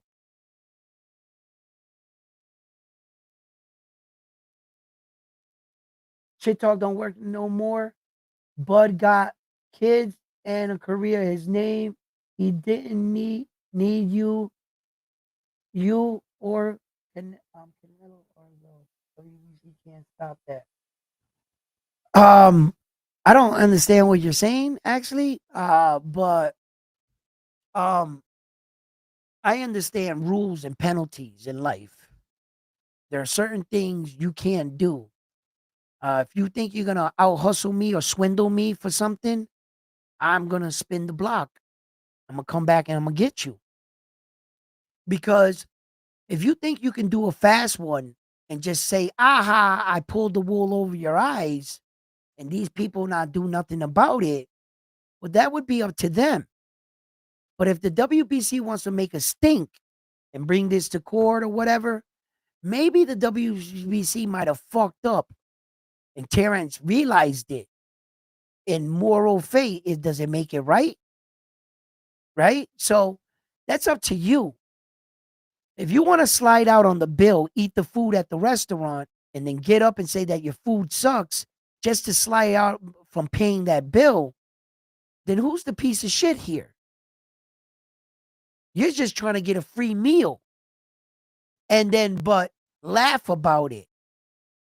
Say, oh, I got the free meal. I pulled one over. So you want us to support dishonesty, but call it good. That's where you're at. You want to back up bullshit. So if it was like that, then that's what that would be. Now, I understand in life where an action will cause a reaction. Just because Terrence Crawford getting stripped for a belt is not something you typically want on your boxing resume, for one. I remember the time that people were mad that Saul got stripped from the IBF. He went back, fought William Skull, and won the fight back. Then all the Mexicans started jumping online. Saul Canelo Alvarez is 2-time all 4 belts at 168. Yeah, they were beating their chest, yelling it. He's 2-time. He lost the belt and then bye. And then I came by, grabbed their balloon, and I had to pop it. And I had to introduce them to reality. That's not good. That is not a plus. When you get stripped of a belt, it means that you as a champion didn't meet your obligations as a champion. So the organization had to take their belt from you. That's not a positive on a boxing career. That's an X. And off of a negative, you should have never became 2 because you should have never lost your belts in the first place. So you should have met your obligations, your mandatories. So because you failed to meet the obligations of a champion by the rules of the organization, you were then stripped. You had to go back and correct the mistake. All you did is get back to square one. You're not a 2-time. Although you got the belt back, you're failing to acknowledge that he was stripped. That's not a positive. You don't want multiple strip belts on your resume because it's going to have a pattern of a history of you not meeting your obligations as a fucking champion. What do you guys not know about this? If Terrence Crawford got stripped at 147, he got stripped at freaking 168. And did he vacate at 154 or get stripped? I think he vacated, right? Right? If you got a bunch of times on your resume where you got stripped, you got a strong case. You're not a very strong champion. You don't know how to meet your obligations. That's bad. But the fight fans seem to avoid this. Like, oh, being stripped is not a big deal. The fuck it ain't. That downs your credibility as a champion. You cannot let them to strip you. That's why Usyk, the IBF, gave him the sword. They said, we'll allow you to walk away with some dignity. So you kind of got to take the sword and kill yourself, right? Because Usyk, he was in a tough situation. He had to run the rematch with Tyson Fury. So he had a binded legal contract. So you should have checked with the IBF, my man, before you signed that contract. Because the IBF called him and said, yo, you're going to fight Dubois? He said, nah, I got to fight Tyson Fury. I already got a contract. The IBF said, yeah, that's your own personal issue. You guys keep thinking that you're going to tell us what to do and that you now that you have the belt, that you own that belt. No, this is the IBF. This is an we have a schedule. We have people in line, a ranking system. No one told you to sign that without checking us. So either you vacate the belt or we strip you or Tyson Fury sues you. So he was in a bad situation, Usyk. So the IBF gave him the sword. They say, here, you do it. He vacated the belt rather than being stripped. If you vacate the belt, they don't say that you didn't meet your obligations as a champion. It just means that you were no longer interested in that belt. So, but you will no longer be the champion, so you got to kill yourself. A samurai way, right? So they give you the sword to do it. But when they strip you, that means you try to like tell them what they gave you a sword and you said no. We not playing, strip. That goes down in your boxing record, bro. And it clearly states in the rules of stripping. Go look it up. How the fuck is that a positive? You didn't meet your obligations as a champion and you needed to be stripped? When he retires, all that times that's going to bite him in the ass. They're going to say, what kind of champion are you arguing? If he couldn't even meet the criteria, how good is he? How many times has he been stripped? Oh my God, is this going to come into a conversation? So that's why when the Mexicans did it, I was like, oh, give me that balloon. Bro, let that go. Saul will go and do other shit. And he did.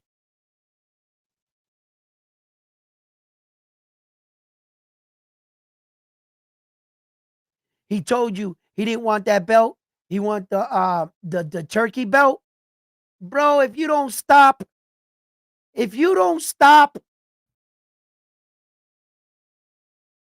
you're a grown ass man. You could see through that, right?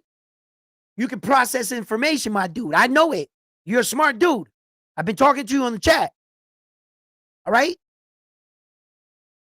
The guy that pays my check owns the ring that I hold his hand, that gave me that changed my life. Now I'm saying his belt is better than the belts that the alphabet. What a coincidence.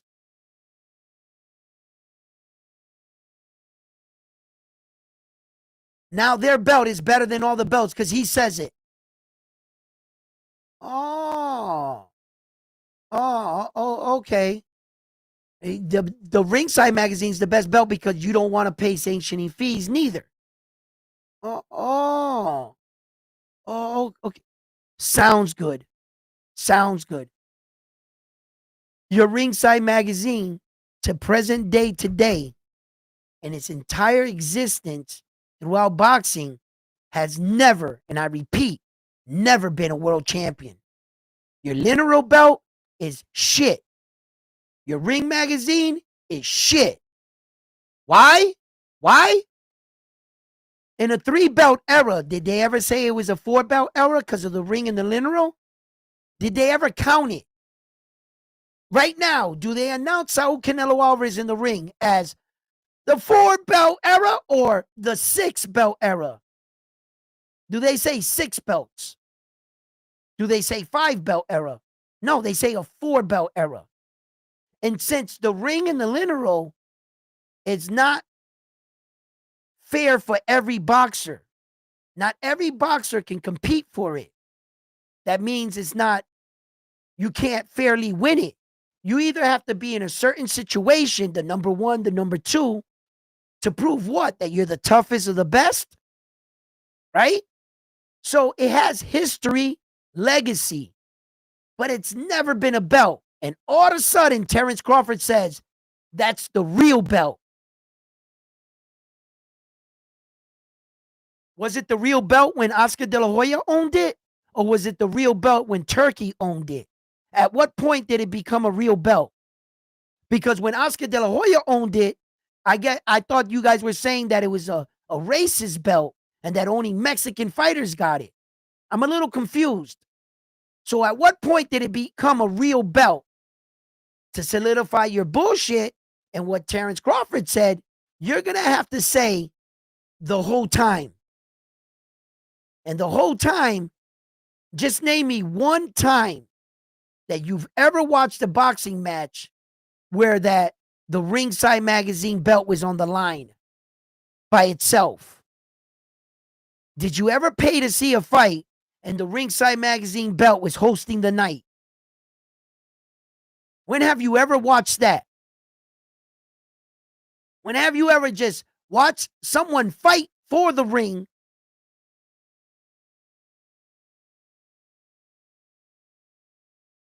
You win the ring belt. You don't fight for it. You win it. At the end of your fight, one of you win it.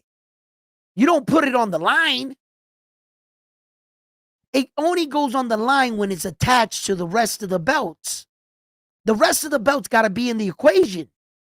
For the literal belt to be on the line. For the ring to be on the line. But you got to have the other belts first. So who's carrying who here? And who is the real belts then?